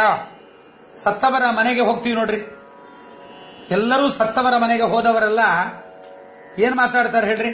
ಅಯ್ಯೋ ಹೀಗಾಗಬಾರ್ದಾಗಿತ್ತು, ಪುಣ್ಯವಂತರನ್ನು ದೇವರು ಕರ್ಕೊಂಡು ಹೋಗ್ಬಿಡ್ತಾನೆ, ಏನಿವನು ಸಾಕ್ಷಾತ್ ಪರಮಾತ್ಮನವ, ಪಿಯ ವಾಯುದೇವರ, ಇವನು ಭಾರಿ ಪುಣ್ಯ ಕೆಲಸ ಮಾಡ್ತಾ ಇದ್ದೇವನು, ಒಂದೊತ್ತು ಸಂಧ್ಯಾವಂದನೆ ಮಾಡ್ತಿರಲ್ಲ ಅಯೋಗ್ಯ, ದೇವರು ಕರ್ಕೊಂಡು ಹೋಗ್ಬಿಟ್ಟ, ಪುಣ್ಯವಂತರಿಗೆ ಜಾಗ ಇಲ್ಲ ರೀ, ನಮ್ಮಂತ ಪಾಪಿಗಳಿಗೆ ಜಾಗ, ಅಯ್ಯೋ ನಿಮ್ಮಂಥವ್ರಿಗೆ ಹೀಗಾಗಬಾರ್ದಾಗಿತ್ತು, ಇನ್ನೆಂಥವ್ರಿಗೆ ಆಗಬೇಕು, ಹಾಗೆಲ್ಲ ಮಾತಾಡಬಾರದು. ಆ ದುಃಖದ ಸಮಯದಲ್ಲೂ ಕೂಡ ಭಗವದಿಚ್ಛೆ, ಆ ಭಗವದಿಚ್ಛೆಯಿಂದ ನಾವು ಯಾರು ವಿಯೋಗವಾಗಬೇಕು ಅಂತಿರುತ್ತೆ ಅದಾಗಿದೆ ಅಂತ ತಿಳಿಬೇಕಷ್ಟೇ ಹೊರತು ಅದು ಬಿಟ್ಟು ದೇವರನ್ನ ಬೈಯೋದು ಎಷ್ಟೊಂದು ಮಾಡ್ತಾ ಇದ್ರಲ್ರಿ. ದೇವರು ಅವರನ್ನು ಉಳಿಸ್ಲಿಲ್ವಲ್ಲ, ಇಷ್ಟು ಬೇಗ ಕರ್ಕೊಂಡು ಹೋಗ್ಬೇಕಾಗಿತ್ತ, ನಿಮ್ಮನ್ನು ಕೇಳಿ ಕರ್ಕೊಂಡು ಹೋಗ್ಬೇಕಾಗಿತ್ತಾ, ಇಲ್ಲ ಅವ್ರ ಬದಲಾಗಿ ನೀವು ಹೋಗ್ತಾ ಇದ್ರಾ? ಸಾಧ್ಯ ಇದೆಯಾ ಇದು? ಸಾಧ್ಯ ಇಲ್ಲ. ಆದ್ದರಿಂದ ಪರಮಾತ್ಮನ ವ್ಯಾಪಾರ ಅಂತ ತಿಳಿಬೇಕು. ನಮಗೆ ದುಡ್ಡು ಹೋದದ್ದು, ದುಡ್ಡು ಬಂದದ್ದು, ನಾನಾ ವಿಧವಾದ ವಿಯೋಗಗಳಾಗೋದು, ಇವೆಲ್ಲವೂ ಕೂಡ ಪರಮಾತ್ಮನ ಒಂದು ಶ್ರೇಷ್ಠವಾದ ಅವನ ಸ್ಮರಣೆಯಿಂದ, ಅವನ ಸನ್ನಿಧಾನದಿಂದ ಆಗತ್ತೆ ಎಂಬುದನ್ನ ದಾಸರಾಯರು ಹೇಳ್ತಾ ಇದ್ದಾರೆ. ಮುಂದಿನ ಪದ, ಮಕ್ಕಳ ಆಡಿಸುವಾಗ ಮಡದಿಯೊಳಕ್ಕರದಿ ನಲಿವಾಗ ಹಯ ಪಲ್ಲಕ್ಕಿ ಗಜ ಮೊದಲಾದ ವಾಹನವೇರಿ ಮೆರೆವಾಗ ಬಿಕ್ಕುವಾಗ ಕಳಿಸುತ್ತಲೀ ದೇವಕ್ಕಿ ತನಯನ ಸ್ಮರಿಸುತ್ತಿಘನರ. ಇಲ್ಲಿ ದೇವಕಿ ತನಯನ ಅಂತ ಹೇಳಬೇಕಾಯ್ತು ದಾಸರಾಯರು. ದೇವಕ್ಕಿ ತನಯ ಅಂತ ದಾಸರು ಹೇಳಿದ್ದಾರೆ. ಯಾಕೆ? ಛಂದಸ್ಸು ಮತ್ತು ಪ್ರಾಸಕ್ಕೋಸ್ಕರವಾಗಿ ಹೀಗೆಲ್ಲ ಮಾಡಿಕೊಂಡೋದುಂಟು. ದೇವಕಿ ತನಯ ಶ್ರೀಕೃಷ್ಣನನ್ನ ಸ್ಮರಣೆ ಮಾಡಬೇಕು. ನೋಡ್ರಿ, ದೇವಕಿ ತನಯನಾಗಿದ್ದರು ನಾವು ಸ್ಮರಣೆ ಮಾಡಬೇಕಿಲ್ಲ. ನೋಡ್ರಿ ದಾಸರೆಂಥ ಪದ ಇಟ್ಟಿದ್ದಾರೆ. ದೇವಕಿ ತನಯ ಅಂದಾಗ ದೇವಕಿಗೆ ಮಗ ಮಗ ಮಗ ಅಂತ ಹೇಳ್ತೀವಿ. ವಸುದೇವ ತನಯ, ದೇವಕಿ ತನಯ ಅಂತ ದೇವರಿಗಂತೀವಿ. ದೇವರೇ ಮಗನಾದರೂ ಅವರಿಗೂ ದುಃಖ ಬಂತೋ ಇಲ್ವೋ?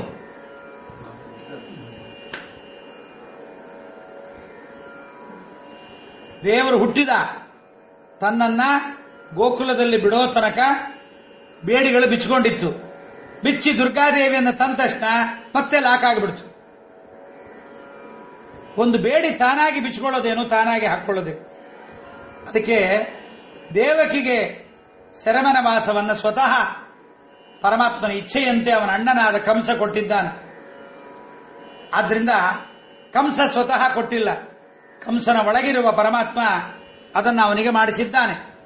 ಆದ್ರಿಂದ ದೇವಕಿ ಸಹಜವಾಗಿ ಮಕ್ಕಳಾಡಿಸಬೇಕಾಗಿದ್ದ ಕಾಲದಲ್ಲಿ ಆ ಕಾಲ ಎಲ್ಲ ಸೆರೆಮನ ವಾಸದಲ್ಲಿ ಅನುಭವಿಸಿದಳು.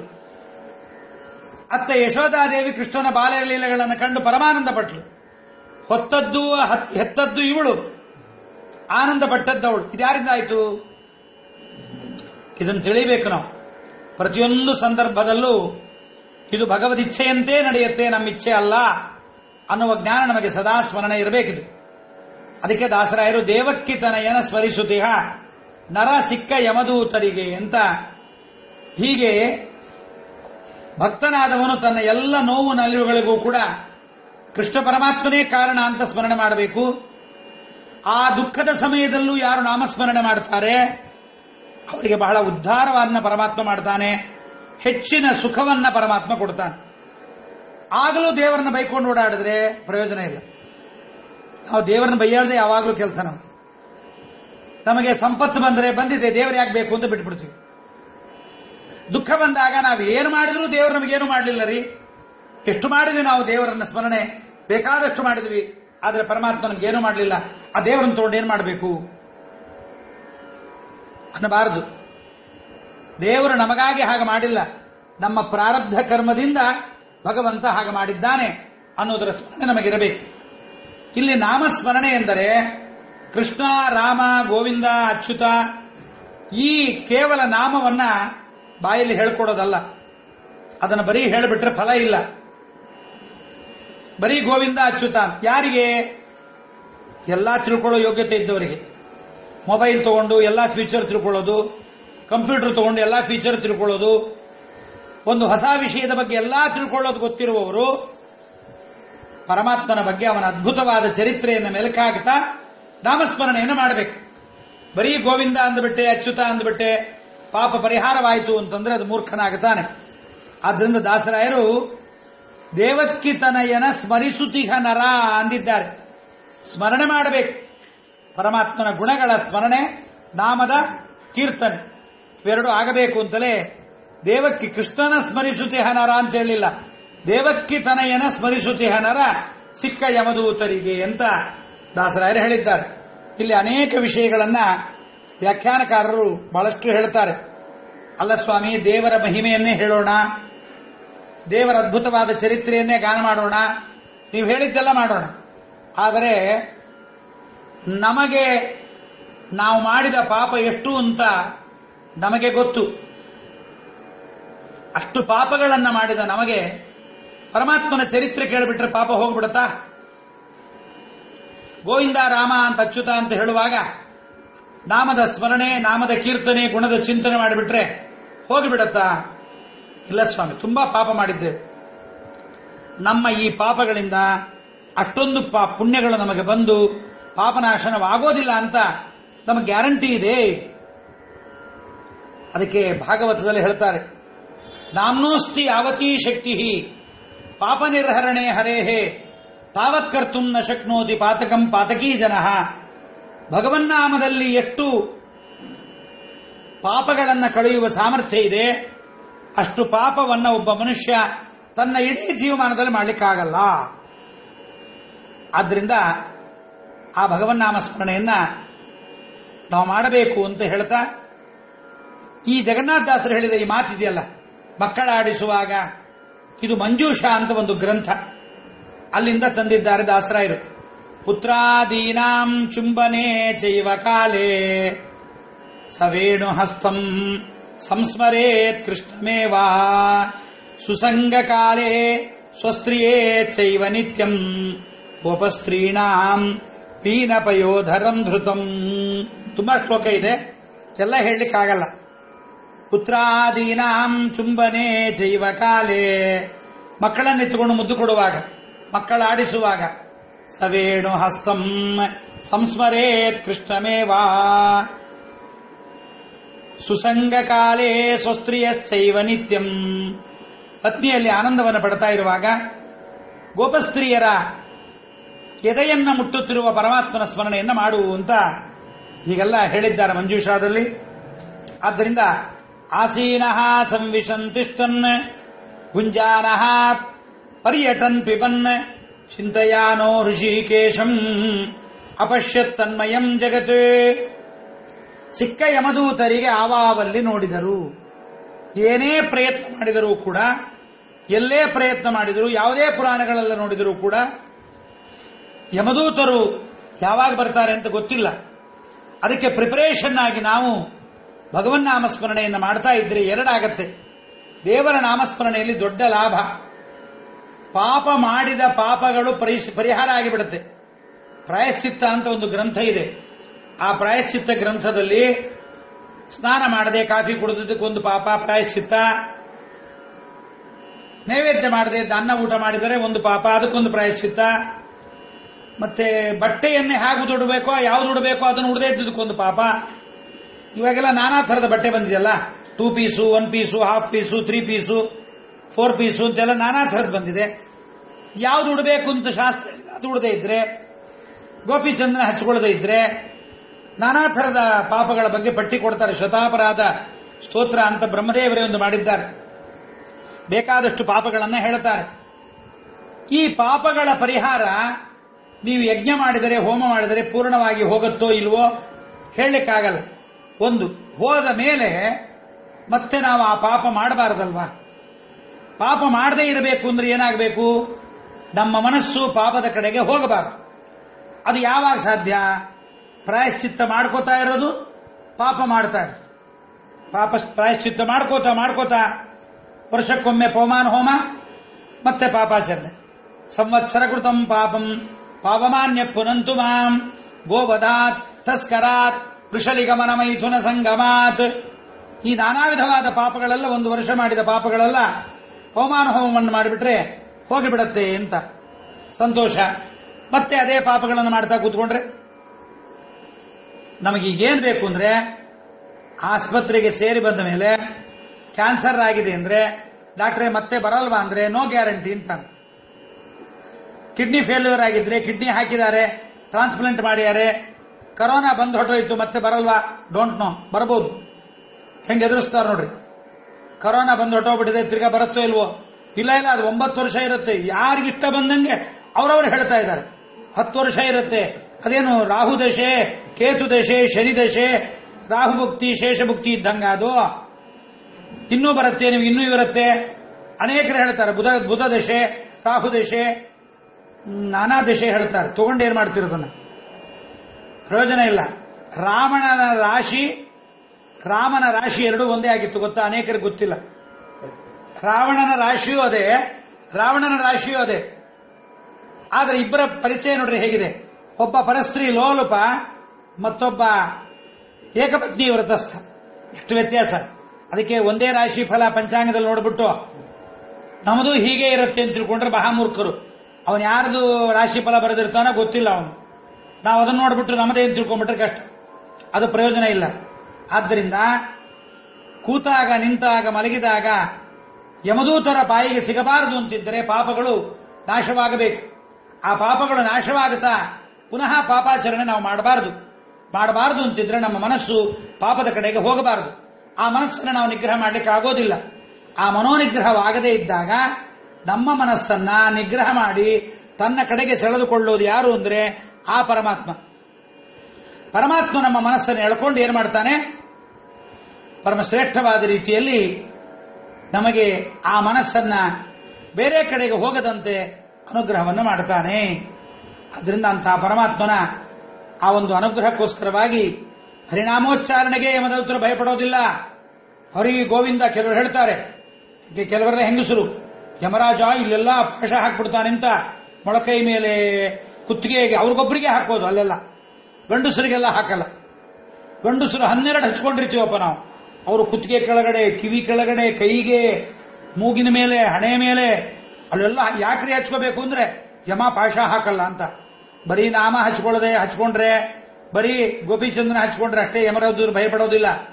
ಹರಿಲೀಲೆಯ ಅನುಸಂಧಾನದ ಜೊತೆಗೆ, ಜ್ಞಾಪಕ ಇಟ್ಕೊಡ್ರಿ, ಹರಿಲೀಲೆಯ ಅನುಸಂಧಾನದ ಜೊತೆಗೆ ಹರಿನಾಮದ ಉಚ್ಚಾರಣೆಯಾದಾಗ ಅದು ನಮಗೆ ಫಲವನ್ನು ಕೊಡುತ್ತೆ. ಯದ್ಯಪಿ ಭಾಗವತದಲ್ಲಿ ಹರಿನಾಮದ ಸ್ಮರಣೆಯ ಬಗ್ಗೆ ಹೇಳುವಾಗ ಹೇಳಿಬಿಡ್ತಾರೆ, ಯಾವುದೇ ಒಂದು ರೀತಿಯಿಂದಲಾದರೂ ಭಗವಂತನ ಸ್ಮರಣೆ ಮಾಡಿಬಿಟ್ರಿ ಸಾಕು, ಸಾಂಕೇತ್ಯಂ ಪಾರಿಹಾಸ್ಯಂ ವಾ, ಬಿಟ್ಟಿಗಳ ನೆವದಿಂದಲಾಗಲಿ, ಹೊಟ್ಟೆಗೋಸುಗ ವಾದಡಾಗಲಿ, ಕೆಟ್ಟ ರೋಗ ಪ್ರಯುಕ್ತ ಅಣಕದಿಂದೊಮ್ಮೆ ಹರಿವಿಟ್ಟಲ ಎಂದೆನಲು ಕೊಟ್ಟು ಕಾವನು ಸಕಲ ಸಂಪದವ ಅಂತ ದಾಸರು ಹೇಳ್ತಾರೆ. ಇದಕ್ಕೇನಂತಾರೆ ಅಂದ್ರೆ ನಮ್ಮನ್ನ ಅದರ ಕಡೆಗೆ ಅಭಿರುಚಿ ಮಾಡಲಿಕ್ಕೆ, ಆ ಕಡೆಗೆ ಬರೆದ್ರೆ ನಿಮಗೆ ಇಂಥದ್ದೆಲ್ಲ ಫೆಸಿಲಿಟಿ ಇದೆ ಅಂತ. ಇನ್ನೊಬ್ಬರಿಗೆ ಏನೋ ಒಂದು ಗೋವಿಂದ ಅಂತ ಹೆಸರಿತ್ತು, ಗೋವಿಂದ ಗೋವಿಂದ ಅಂತ ಕೂಗ್ಬಿಟ್ವಿ, ಇದು ದೇವರ ನಾಮ ಆಯ್ತು ಅಂದ್ರ ಅಲ್ಲ. ಹಾಸ್ಯ ಮಾಡೋದಕ್ಕೆ, ಇನ್ನೊಬ್ಬರಿಗೆ ಕೋಪ ಬರೆಸೋದಕ್ಕೆ, ಇನ್ನೊಬ್ಬರನ್ನ ಅಣಕಿಸಲಿಕ್ಕೆ, ಯಾವುದೇ ಕಾರಣದಿಂದ ಹರಿನಾಮ ಉಚ್ಚಾರಣೆ ಮಾಡಿದ್ರು ಪಾಪ ಪರಿಹಾರ ಆಗತ್ತೆ ಎಂತಾರೆ. ಅದಕ್ಕೆ ಆಚಾರ್ಯ ತಕ್ಷಣ ಅಲ್ಲಿ ತಾವು ಉತ್ತರವನ್ನ ಕೊಡ್ತಾರೆ. ಇವೆಲ್ಲ ಯಾರಿಗಾಗತ್ತೆ ಅಂದ್ರೆ ಅಭಕ್ತೋಪಾಹೃತಂ ನೈವ ಫಲದಾತೃ ಭವಿಷ್ಯತಿ. ಭಗವದ್ಭಕ್ತನಲ್ಲದೆ ಇದ್ದವನು ಸಾಂಕೇತ್ಯ, ಪಾರಿಹಾಸ್ಯ, ಸ್ತೋಭ, ಹೇಳನ ಯಾವುದೇ ಉದ್ದೇಶದಿಂದ ಭಗವನ್ನಾಮ ಸ್ಮರಣೆ ಮಾಡಿದರೂ ಅಭಕ್ತನಿಗೆ ಇದು ಫಲ ಕೊಡೋದಿಲ್ಲ, ಭಕ್ತರಿಗೆ ಮಾತ್ರ ಫಲ ಕೊಡುತ್ತೆ. ಒಂದೊಮ್ಮೆ ಸ್ವರೂಪದಿಂದ ಭಕ್ತನಾಗಿದ್ದರೂ ಕೂಡ ದೇವರನ್ನ ಮೇಲೆ ಬೈದರೆ ಅವನನ್ನ ದೇವರ ಅನುಗ್ರಹ ಮಾಡ್ತಾನೆ. ದಾಸರೇ ಹೇಳಿದ್ರಲ್ಲ, ಕೆಟ್ಟ ಮಾತುಗಳೆನೆದ ಚೈದ್ಯನ ಹೊಟ್ಟೆಯೊಳಗೆ ಇಂಬಿಟ್ಟ ಬಾಣದಲ್ಲಿಟ್ಟ ಭೀಷ್ಮನ ಅವಗುಣಗಳೆಣಿಸಿದನೆ ಕರುಣಾಳು ಅಂತ. ದೇವರು ಕಾರುಣ್ಯವಂತ ನಿಜ. ನೀವು ಎಷ್ಟೇ ಗನ್ ಶೂಟಿಂಗ್ ಮಾಡೋದು ಗೊತ್ತಿದ್ರೂ ನಿಮಗೆ ಸೈನ್ಯದಲ್ಲಿ ಸೇರಿಸಿಕೊಳ್ಳದೆ ಇದ್ರೆ, ಯೂನಿಫಾರ್ಮ್ ಸೈನ್ಯದವರು ಕೊಡದೇ ಇದ್ರೆ, ನಿಮಗೊಂದು ಬೆಟಾಲಿಯನ್ನು, ನಿಮಗೊಂದು ನಂಬರ್ ಕೊಡದೆ ಹೋದರೆ ನೀವು ಸೈನ್ಯದಲ್ಲಿದ್ದು ಯುದ್ಧ ಮಾಡಲಿಕ್ಕಾಗಲ್ಲ. ಅದಾಗಬೇಕು ಅಂತಿದ್ರೆ ಸೈನ್ಯ ಒಪ್ಪಬೇಕು. ಭಗವಂತನ ನಾಮಸ್ಮರಣೆಗೆ ನಿಮಗೆ ಸಕಲ ಪಾಪವನ್ನು ಕಳೆಯುತ್ತೀನಿ ಅಂತ ದೇವರು ಒಪ್ಪಬೇಕು. ದೇವರು ಯಾವಾಗ ಒಪ್ತಾನೆ? ದೇವರ ಭಕ್ತನಾಗಬೇಕು. ದೇವರ ಭಕ್ತರು ಯಾವಾಗ ಆಗ್ತೀವಿ? ನಿಷ್ಕಾಮ ಕರ್ಮಗಳನ್ನು ಮಾಡಿ ದೇವರ ಮಹಿಮೆಗಳ ಅನುಸಂಧಾನ ಪೂರ್ವಕವಾಗಿ ದೇವರ ನಾಮಸ್ಮರಣೆ ಮಾಡಿದಾಗ ನಾವು ದೇವರ ಭಕ್ತರಾಗಲಿಕ್ಕೆ ಸಾಧ್ಯ. ಅದಕ್ಕೆ ಆಚಾರ ಅಂತಾರೆ, ಅಭಕ್ತ್ಯೋದಾಹೃತಂ ನೈವ. ಹರಿನಾಮವನ್ನ ಭಕ್ತಿ ಇಲ್ಲದೆ ಉಚ್ಚರಿಸಿದರೆ ಗಿಳಿಗೂ ಹೇಳಿಕೊಡಬಹುದಲ್ವಾ? ಮೈಸೂರಲ್ಲಿ ಗಿಳಿಗಳ ದೊಡ್ಡ ವನ ಇದೆ, ಅದು ಗೋವಿಂದ ಅನ್ನತ್ತೆ, ನಾರಾಯಣ ಅನ್ನತ್ತೆ. ಅಂಥ ಕಥೆಗಳು ಇದೆ ಪುರಾಣಗಳಲ್ಲಿ. ಯಾಕೆಂದ್ರೆ ಹಾಗೆ ಹೇಳಿದರೂ ಕೂಡ ಪುಣ್ಯ ಬರುತ್ತೆ ಅಂತ. ಒಂದು ಪುರಾಣದಲ್ಲಿ ಒಂದು ಕಥೆ ಬರುತ್ತೆ. ಒಬ್ಬ ಶೆಟ್ಟಿ ಇದ್ದ, ಅವನೇನ್ ಮಾಡ್ತಾ ಇದ್ದ, ಮಗನ್ನ ತೂಗಲಿಕ್ಕೆ ಬಿಟ್ಟಿದ್ದ, ಸಾಮಾನು ತೂಗಲಿಕ್ಕೆ. ಅವನು ತೂಗಲಿಕ್ಕೆ ಬಿಟ್ಟಿದ್ದಾಗ ಮಗನಿಗೆ ಹೇಳಿಕೊಟ್ಟಿದ್ದಂತೆ, ಹರಿ ಅಂದ್ರೆ ಒಂಥರ ತೂಗು, ಗೋವಿಂದ ಅಂದ್ರೆ ಒಂಥರ ತೂಗು ಅಂತ. ಅದಕ್ಕೆ ಯಾರ ಹಳೆ ಸಬ್ಸ್ಕ್ರೈಬರ್ರು ಬಂದ್ರೆ ಹರಿ ಹರಿ, ಅವ್ನು ನೋಡಿದ್ರೆ, ಯಾರು ನೋಡಿದ್ರೆ, ಶೆಟ್ಟಿ ನೋಡಿದ್ರೆ ತುಂಬಾ ಪುಣ್ಯ, ಬಹಳ ಶ್ರೇಷ್ಠವಂತ, ಅವನು ಹರಿಹರಿ ಅಂತಾನೆ ಅಂತ. ತೂಕದಲ್ಲಿ ಮೋಸ ಮಾಡಬೇಡ ಅಂತ ಅರ್ಥ ಮಗನಿಗೆ, ಕಾಶನ್ನು. ಗೋವಿಂದ ಗೋವಿಂದ ಅಂದ್ರೆ ಹಾಕು ಟೋಪಿ ಅಂತ ಅರ್ಥ. ಇದು ಪುರಾಣದಲ್ಲಿ ಬರುತ್ತೆ ಈ ಕತೆ. ಅವನಿಗೆ ಗೋವಿಂದ ಗೋವಿಂದ ಅಂತ ಅಂದ್ಬಿಟ್ರೆ ಮೋಸ ಮಾಡಬಹುದು. 1 ಕೆಜಿಗೆ ಒಂದು 50 ಗ್ರಾಮ್ ಕಡಿಮೆ ಮಾಡು. ಇವಾಗೆಲ್ಲ ಮನೆ ಪೆಟ್ರೋಲ್ ಬಂಕಲ್ಲೆಲ್ಲ ಮಾಡಿದ್ರಲ್ಲ, ಮಿಷನ್ ಹಾಕಿ 1 ಲೀಟರ್ಗೆ 90 ml ಹೊಡಿತಾ ಇದ್ರಂತೆ. ಹೀಗೆಲ್ಲ ಮಾಡ್ತಾರೆ. ಆ ಉದ್ದೇಶಕ್ಕೋಸ್ಕರವಾಗಿ ಮಾಡಿ ಪುರಾಣಗಳಲ್ಲಿ ಇಂಥ ಒಂದು ಕಥೆಗಳು ಬರುತ್ತೆ. ಬೆಕ್ಕಿಗೆ ಮೋಕ್ಷ ಆಯಿತು, ಇಲಿಗೆ ಮೋಕ್ಷ ಆಯಿತು. ಕಾರ್ತೀಕ ಮಾಸ ಮಹಾತ್ಮೆಯನ್ನು ಕೇಳುವಾಗ ಆ ಇಲಿ ಬತ್ತಿಯನ್ನು ಚಾಚಿ ಬಿಡ್ತು. ಆ ಇಲಿಯನ್ನು ತಿನ್ಲಿಕ್ಕೆ ಬೆಕ್ಕು ರಾತ್ರಿಯೆಲ್ಲ ಜಾಗರಣೆ ಮಾಡಿಬಿಡ್ತು, ಏಕಾದಶಿ. ಆದ್ರಿಂದ ಅವರಿಗೆ ಉದ್ಧಾರ ಆಗೋಯ್ತು ಅಂತ. ಎಲ್ಲವೂ ಕೂಡ ಉತ್ತಮ ಜನ್ಮ ಸಿಕ್ತು ಅಂತ ಅರ್ಥವೇ ಹೊರತು ಅವ್ರು ಮೋಕ್ಷಕ್ಕೆ ಹೋದ್ರು ಅಂತಲ್ಲ. ಈ ಜನ್ಮದಿಂದ ಮೋಕ್ಷ ಅಂತ ಅರ್ಥ. ಆದ್ರಿಂದ ಇನ್ನೊಂದು ಹೇಳ್ತಾರೆ, ಈ ರೀತಿಯಾಗಿ ಇನ್ನೊಬ್ಬರ ಹೆಸರನ್ನ ಕರೀಲಿಕ್ಕೆ, ಹಾಸ್ಯ ಮಾಡೋದಕ್ಕೆ, ಕೋಪ ಬರೆಸೋದಕ್ಕೆ ನಾಮೋಚ್ಚಾರಣೆ ಮಾಡಿದಾಗ ಸ್ವಾಭಾವಿಕವಾದ ಭಕ್ತನಾಗಿದ್ದರೆ ಆ ನಾಮವನ್ನ ಹೇಳುವಾಗ ಇದು ಭಗವಂತನ ನಾಮ ಅಂತ ಭಕ್ತಿಪೂರ್ವಕವಾಗಿ ಭಗವಂತನ ಸ್ಮರಣೆ ಅವನಿಗಾಗತ್ತೆ. ಯಾರಿಗೆ? ಸ್ವಾಭಾವಿಕ ಭಕ್ತನಾಗಿದ್ದರೆ ಆಗ ಪಾಪ ಪರಿಹಾರ ಆಗತ್ತೆ. ಇಷ್ಟೂ ಬೇಸಿಕ್ ಇಟ್ಟುಕೊಂಡೆ ಅಜಾಮಿಲೋಪ್ಯಗಾನ್ ಮುಕ್ತಿಂ ಅಂತ ಭಾಗವತ ಹೇಳಿಬಿಡ್ತು. ಅರ್ಥವಾದ ಅನ್ನಬಾರದನ್ನ. ಅಜಾಮಿಳನಿಗೆ ಭಗವಂತನ ಪರಮ ಭಕ್ತ, ಪತಿತನಾದ ಬ್ರಾಹ್ಮಣನಾಗಿದ್ದರೂ ಮೊದಲು ಬೇಕಾದಂತಹ ಶಾಸ್ತ್ರವನ್ನು ಓದಿದ್ದ, ಸ್ವರೂಪದಿಂದ ಸ್ವಾಭಾವಿಕವಾದ ಭಕ್ತನಾಗಿದ್ದ. ಆದ್ದರಿಂದ ಮರಣ ಭಯದಲ್ಲಿ ಅವನು ಭಗವಂತನನ್ನು ಬಿಟ್ಟು ದೂರದಲ್ಲಿ ಆಟ ಆಡ್ತಾ ಇದ್ದ ನಾರಾಯಣನನ್ನ ದೂರೇ ಕ್ರೀಡನಕಾಸಕ್ತಂ ಪುತ್ರಂ ನಾರಾಯಣಾಕ್ವಯಂ ಅಂತ ಕರೆದ. ಆಗ ದೂರದಲ್ಲಿ ಬ್ರಹ್ಮಾಂಡದ ಆಚೆಗೆ ಬ್ರಹ್ಮಾಂಡದ ಸೃಷ್ಟಿಯಾದಿ ಕಾರ್ಯಕ್ರಮಗಳನ್ನು ಲೀಲೆಯಿಂದ ಮಕ್ಕಳಂತೆ ಮಾಡ್ತಾ ಇದ್ದ ಭಗವಂತ ಅವನಿಗೆ ಸ್ಮರಣೆಯನ್ನ ಕೊಟ್ಟ, ಸ್ವಾಭಾವಿಕ ಭಕ್ತನಾದ್ದರಿಂದ. ದುರ್ಯೋಧನ ಏನ್ ಮಾಡ್ದ ಹೇಳ್ರಿ? ತೊಡೆ ಮುರಿದು ಬಿದ್ದಿದ್ದ ದುರ್ಯೋಧನನ ಎದುರಿಗೆ ಕೃಷ್ಣ ನಿಂತಿದ್ದ. ನಿನ್ನಿಂದಲೇ ಕೌರವರ ಕುಲ ನಾಶ ಆಯಿತೋ ಅಯೋಗ್ಯ ಕೃಷ್ಣ ಅಂತ ಬೈದ. ಇದು ದೇವರಿಂದಲೇ ಆಯಿತು ಅಂತ ಅವನಿಗೆ ಮೋಹ ಬರಬೇಕು, ಅವನಿಗೆ ಅಜ್ಞಾನ ಬರಬೇಕು. ಅವನಿಗೆ ಅಂಧನ್ ತಮಸ್ಸಿಗೆ ಅದು ಅಜ್ಞಾನ ಪೂರಕ. ಅದಕ್ಕೆ ದೇವರು ಏನ್ ಮಾಡಿದ? ಪುಷ್ಪವೃಷ್ಟಿ ಮಾಡಿಸಿದ. ದೇವತೆಗಳೇ ಬಂದು ಪುಷ್ಪವೃಷ್ಟಿ ಮಾಡಿದ್ರು, ಬೇರೆ ಯಾರೂ ಅಲ್ಲ. ಆ ಪುಷ್ಪವೃಷ್ಟಿ ಮಾಡಿದಾಗ ದುರ್ಯೋಧನ ಅಂದ್ಕೊಂಡ, ದುರ್ಯೋಧನನ ಅನುಯಾಯಿಗಳು ಅಂದ್ಕೊಂಡ್ರು, ಓಹೋ ನಮ್ ದುರ್ಯೋಧನಾಚಾರ ಮಾತಾಡಿದ್ದೇ ಸರಿ, ಕೃಷ್ಣ ಅಯೋಗ್ಯ, ಪರಮಾತ್ಮ ಮಾಡಿದ್ದು ನೀಚತನ, ದುರ್ಯೋಧನ ಬೈದಿದ್ದಕ್ಕೆ ಪುಷ್ಪವೃಷ್ಟಿ ಆಯಿತು ಅಂತ. ಪುಷ್ಪವೃಷ್ಟಿ ಆಗಿದ್ದೆಲ್ಲ ಹಾಗೇನು ತಿಳ್ಕೋಬಾರದು ನಾವು. ಆದ್ದರಿಂದ ಇವೆಲ್ಲ ಕಥೆಗಳ ಹಿನ್ನೆಲೆಯನ್ನು ನಾವು ಅರ್ಥ ಮಾಡ್ಕೋಬೇಕು. ಹಾಗಿದ್ದಿದ್ರೆ ಅಜಾಮಿಳ ಪಾಪಿಯಾಗಿದ್ದರೂ ಕೂಡ ಆಗಲೇ ಅವನನ್ನು ಯಾರು ಕರ್ಕೊಂಡು ಹೋಗಲಿಲ್ಲ ನೋಡ್ರಿ. ಯಮದೂತರು ಬಿಟ್ಟುಬಿಟ್ರು, ವಿಷ್ಣುದೂತರು ಬಿಟ್ಟುಬಿಟ್ರು. ಪುರಾಣದಲ್ಲಿ ಅವಸರದಲ್ಲಿ ಕಥೆ ಹೇಳುವಾಗ ಇದನ್ನು ಹೇಳೋದಿಲ್ಲ.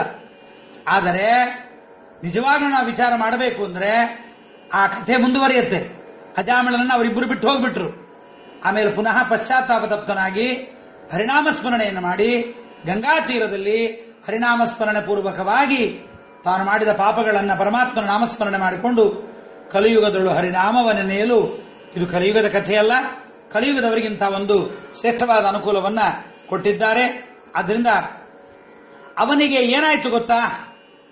ಅಜಾಮಿಳನಿಗೆ ಕರೆಯುವಾಗ ಮಗನನ್ನ ಕರೆಯಬೇಕು ಅಂತ ಮಗನಿಗೂ ಅಜಾಮಿಳ ಏನ್ ಮಾಡಿದ್ದ?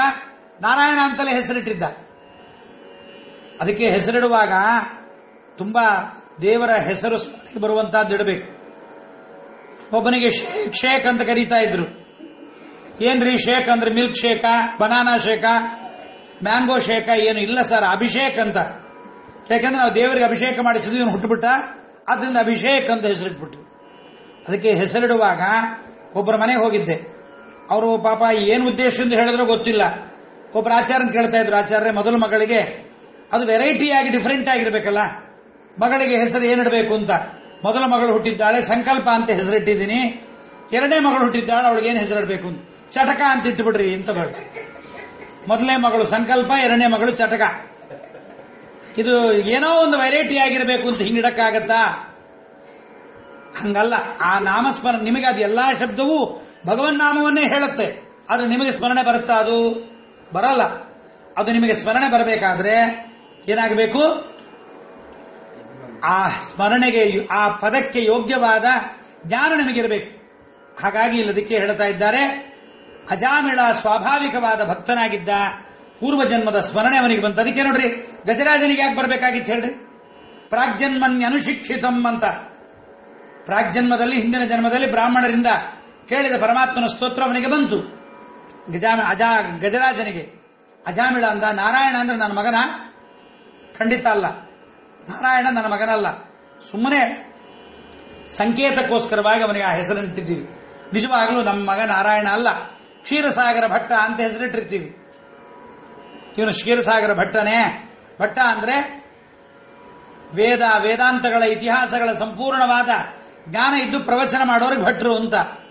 ಇವಾಗ ಅಡಿಗೆ ಮಾಡೋರಿಗೆಲ್ಲ ಭಟ್ರು ಅಂತ, ಅಡಿಗೆ ಮಾಡೋರಿಗೆಲ್ಲ ಆಚಾರ್ಯರು ಅಂತ. ಒಬ್ಬರ ಮನೆಯಲ್ಲಿ ಹೀಗೆ ನಾ ಒಳಗೆ ಬಂದ್ಬಿಟ್ಟಿದ್ದೀನಿ, ಅವ್ರು ನೋಡಿಲ್ಲ ಪಾಪ. ಆಚಾರ ಬಂದ್ರು ಅಂದ್ರು. ಕಾಲಿಗೆ ನೀರು ತಗೊಂಡ್ರು. ಕಾಲಿಗೆ ನೀರು ಹಾಕುವ ಆಚಾರ ಅಲ್ಲ, ಒಲೆ ಮಾಡೋ ಆಚಾರ ಅಂತ, ಒಲೆ ಹಚ್ಚೋ ಆಚಾರ. ಇದು ಅಪಭ್ರಂಶ ನೋಡ್ರಿ. ಅಡಿಗೆ ಮಾಡೋರು ಆಚಾರ್ಯ, ಪುರಾಣ ಹೇಳೋರು ಆಚಾರ್ಯ. ಅವನಿಗೆ ಅಡಿಗೆಯವನು ಅಂತ ಅನ್ನಬಾರ್ದು, ಆಚಾರ ಅಂತ. ಬರುವಾಗಲೇ ಏನೇನು ಅನಾಹುತಗಳು ಮಾಡ್ಕೊಂಡ್ ಬಂದಿರ್ತಾನೋ ಗೊತ್ತಿಲ್ಲ ಅವನು. ನಮ್ಮನೇಲಿ ಬರುವಾಗ ಮಾತ್ರ ತುಂಬಾ ಮಡಿಯಲ್ಲಿ ಏನೂ ತಿನ್ನಲ್ಲ ರೀ ನಮ್ಮ ಅಡಿಗೆಯವರು, ಅಡಿಗೆ ಆಗೋ ತನಕ ಏನೂ ಕೇಳಲ್ಲ ಅಂತ ಫುಲ್ಲು ಡಬಲ್ ಪ್ಲೇಟ್ ಹೊಡೆದು ಬಂದಿದ್ರೆ ಏನ್ ಕೇಳ್ತಾ ನಮ್ಮ ಮನೆಗೆ ಬಂದು? ಅದಕ್ಕೆ ಜ್ಞಾನ ಇರಬೇಕು ನಮಗೆ. ಅದಕ್ಕೋಸ್ಕರವಾಗಿ ಅಜಾಮಿಳನಿಗೆ ಇದು ನಾರದ ಪುರಾಣದಲ್ಲಿ ಸ್ಪಷ್ಟವಾಗಿ ಹೇಳಿದ್ದಾರೆ. ನಾರಾಯಣನ ನಾಮಸ್ಮರಣೆಯನ್ನು ಮಾಡಿದಾಗ ಕೂಡಲೇ ಅವನಿಗೆ ಪಕ್ಕನೆ ಏನಾಯಿತು? ಭಗವತ್ ಪ್ರಜ್ಞೆ ಮಿಂಚಿನಂತೆ ಹೊಳೆದು ಜಾಗೃತವಾಯಿತು. ಹರಿನಾಮಸ್ಮರಣೆಯಿಂದ ಪಾಪ ಪರಿಹಾರವಾಯಿತು. ಯಮದೂತರು ದೂರಕ್ಕೆ ಹೋಗಿದ್ದಾರಾದ್ರಿಂದ ಭಾಗವತ ಹೇಳುತ್ತೆ. 6ನೇ ಸ್ಕಂದ ಪ್ರಾರಂಭದಲ್ಲೇ ಶುಕಾಚಾರ್ಯ ಹೇಳ್ತಾರೆ, ಸಕೃನ್ಮನ ಕೃಷ್ಣ ಪದಾರವಿಂದಯೋ ನಿವೇಶಿತಂ ತದ್ಗುಣರಾಗಿ ಐರಿಗ ನತೆ ಯಮಂ ಪಾಶಭೃತಶ್ಚ ತದ್ಭಟಾನ್ ಸ್ವಪ್ನೇ ಪಶ್ಯಂತಿ ಚೀರ್ಣ ನಿಷ್ಕೃತಾ. ಸ್ವಪ್ನದಲ್ಲೂ ಯಮದೂತರನ್ನು ನೋಡಲ್ಲ, ಆದರೆ ಪರಮಾತ್ಮ ನಾಮಸ್ಮರಣೆ ಮಾಡುವಾಗ ಸಕೃತ್ ಒಮ್ಮೆ ಆದ್ರೂ ಮಾಡಿ ಅಂತ ಭಾಗವತ ಕರೆಯುತ್ತಲ್ಲ ನಮ್ಮನ್ನ. ಅಸಾರೇ ಸಂಸಾರೇ ವಿಷಯ ವಿಷಸಂಘ ಕುಲದಿಯ ಕ್ಷಣಾರ್ಧಂ ಕ್ಷೇಮಾರ್ಥಂ ಪಿಬತ ಶುಕಗಾಥಾ ತುಲಸುಧಾಂ ಕಿಮರ್ಥಂ ವ್ಯರ್ಥಂ ಭೋ ಭಜತ ಕುಪತೆ ಕುತ್ಸಿತ ಕಥೆ ಪರೀಕ್ಷಿತ್ ಸಾಕ್ಷಿ ಯಶ್ರವಣ ಮುಕ್ತ್ಯುಕ್ತಿ ಕಥನೆ. ಕ್ಷಣಾರ್ಧಂ ಕ್ಷೇಮಾರ್ಥಂ, ಒಂದು ಕ್ಷಣವಾದರೂ ದೇವರ ಕಥೆಯನ್ನು ಕೇಳ್ರಿ, ಬನ್ನಿ. ಮೊದಲು ಕೇಳುವಾಗ ನಿಮಗೆ ಆದರ ಹುಟ್ಟದೇ ಇರಬಹುದು. ಕೇಳ್ತಾ ಕೇಳ್ತಾ ಭಗವನ್ನಾಮ ಸ್ಮರಣೆಯಲ್ಲಿ ಹೆಚ್ಚು ಆದರ ನಿಮ್ಮಲ್ಲಿ ಸ್ವಾಭಾವಿಕವಾದ ಸ್ವರೂಪದಿಂದ ಭಕ್ತರಾಗಿದ್ದರೆ ಅದು ನಿಮಗೆ ಪರಮಾತ್ಮನ ಅನುಗ್ರಹ ಬರುತ್ತೆ. ಕೃಷ್ಣನ ಗುಣಗಳಲ್ಲಿ ಆಸಕ್ತಿ ಉಳ್ಳ ಮನಸ್ಸು ಒಮ್ಮೆ ಅವನ ಪಾದಾರವಿಂದಗಳಲ್ಲಿ ಮನಸ್ಸನ್ನು ನಿಲ್ಲಿಸಿದರೂ ಕೂಡ ಎಲ್ಲ ಪಾಪಗಳಿಗೆ ಪ್ರಾಯಶ್ಚಿತ್ತ. ಆ ಮನಸ್ಸು ಮತ್ತೊಮ್ಮೆ ಪಾಪಗಳನ್ನು ಮಾಡಲಿಕ್ಕೆ ಹೋಗಲ್ಲ. ಇದು ದೇವರ ನಾಮಸ್ಮರಣೆಗೆ. ಬೇರೆ ಪ್ರಾಯಶ್ಚಿತ್ತ ಗ್ರಂಥಗಳಿಗೂ ಉಪ್ಪು ದಾನ, ಎಳ್ಳು ದಾನ, ಉದ್ದು ದಾನ, ವಸ್ತ್ರದಾನ, ಬೆಳ್ಳಿ ದಾನ, ಬಂಗಾರ ದಾನ, ಭೂದಾನ, ಅಪೂಪದಾನ, ಆಚಾರ್ಯಗಳಿಗೆ ಬಹು ರೀತಿಯಾದ ಅಪೂಪದಾನಗಳು. ನಿನ್ನೆ ಒಬ್ಬರು ಆಚಾರ್ಯರೇ ದಾನ ಕೊಡ್ತೀವಿ ಅಂತ ಹೇಳಿ ಒಂದು ಸಣ್ಣದು ಪೇಪರಲ್ಲಿ ಸುತ್ತಿ ಒಂದು ದಾನ ಕೊಟ್ಟಿರುತ್ತೆ. ಆಚಾರ್ಯ ಇದರಿಂದ ತಗೊಳ್ರಿ ಅಂತ. ಏನು ಅಂತ ಮನೆಗೆ ಬಂದು ಬಿಚ್ಚಿ ನೋಡ್ತಾರೆ, 33 ಗಸಗಸೆ. ಪಾಪ ತುಂಬಾ ತುಂಬಾ ಪೇಷನ್ಸ್ ಆಗಿ 33 ಗಸಗಸೆ ಎಣಿಸ್ಯಾರೆ. ಇದೆಲ್ಲ ಬೇಕಾಗೇ ಇಲ್ಲ. ಅಧಿಕ ಮಾಸ ದೇವರು ಪ್ರೀತನಾಗಬೇಕು ಅಂತಂದರೆ ನಿತ್ಯ 33 ವಿಷ್ಣು ಸಹಸ್ರನಾಮಗಳ ಅರ್ಥವನ್ನು ತಿಳ್ಕೊಳ್ರಿ. ನಿತ್ಯ 33 ಬೆಳೆಸ್ಕೊಂಡು ವಿಷ್ಣು ಸಹಸ್ರನಾಮದ ಹೆಂಗಸರು ನಾಮಾವಳಿಯನ್ನ, ಗಂಡಸರು ಸಹಸ್ರನಾಮದ ಸ್ತೋತ್ರವನ್ನ ಪಾರಾಯಣ ಮಾಡಿದರೆ ಪರಮಾತ್ಮ ಸುಪ್ರೀತನಾಗುತ್ತಾನೆ. ಆದ್ದರಿಂದ ಪರಮಾತ್ಮ ಯಮನನ್ನಾಗಲಿ ಯಮದೂತರನ್ನಾಗಲಿ ಪಾಶಧಾರಿಗಳಾದ ದೂತರನ್ನ ಕನಸಲ್ಲಿ ಕಾಣಿಸೋದಿಲ್ಲ. ಆವಾವಲ್ಲಿ ನೋಡಿದರೂ ಅವನಿಗೆ ಯಮಭಟರು ಕಾಣಿಸೋದಿಲ್ಲ ಅನ್ನುವುದನ್ನ ದಾಸರಾಯರು ಬಹಳ ಚೆನ್ನಾಗಿ ಸ್ಪಷ್ಟ ಮಾಡಿದ್ದಾರೆ. ಇವತ್ತು ಪ್ರಾರಂಭದಲ್ಲಿ ಸ್ವಲ್ಪ ಲೇಟ್ ಆಯಿತು, ಆದ್ದರಿಂದ ನಾಳೆ ಪುನಃ ನಿಮ್ಮೆಲ್ಲರಿಗೂ ಇನ್ನೊಂದು ಲಿಂಕ್ ಕಳಿಸ್ತೀನಿ. ತಾವೆಲ್ಲರೂ ಆ ಲಿಂಕಲ್ಲಿ ಜಾಯಿನ್ ಆಗಿ ಪುನಃ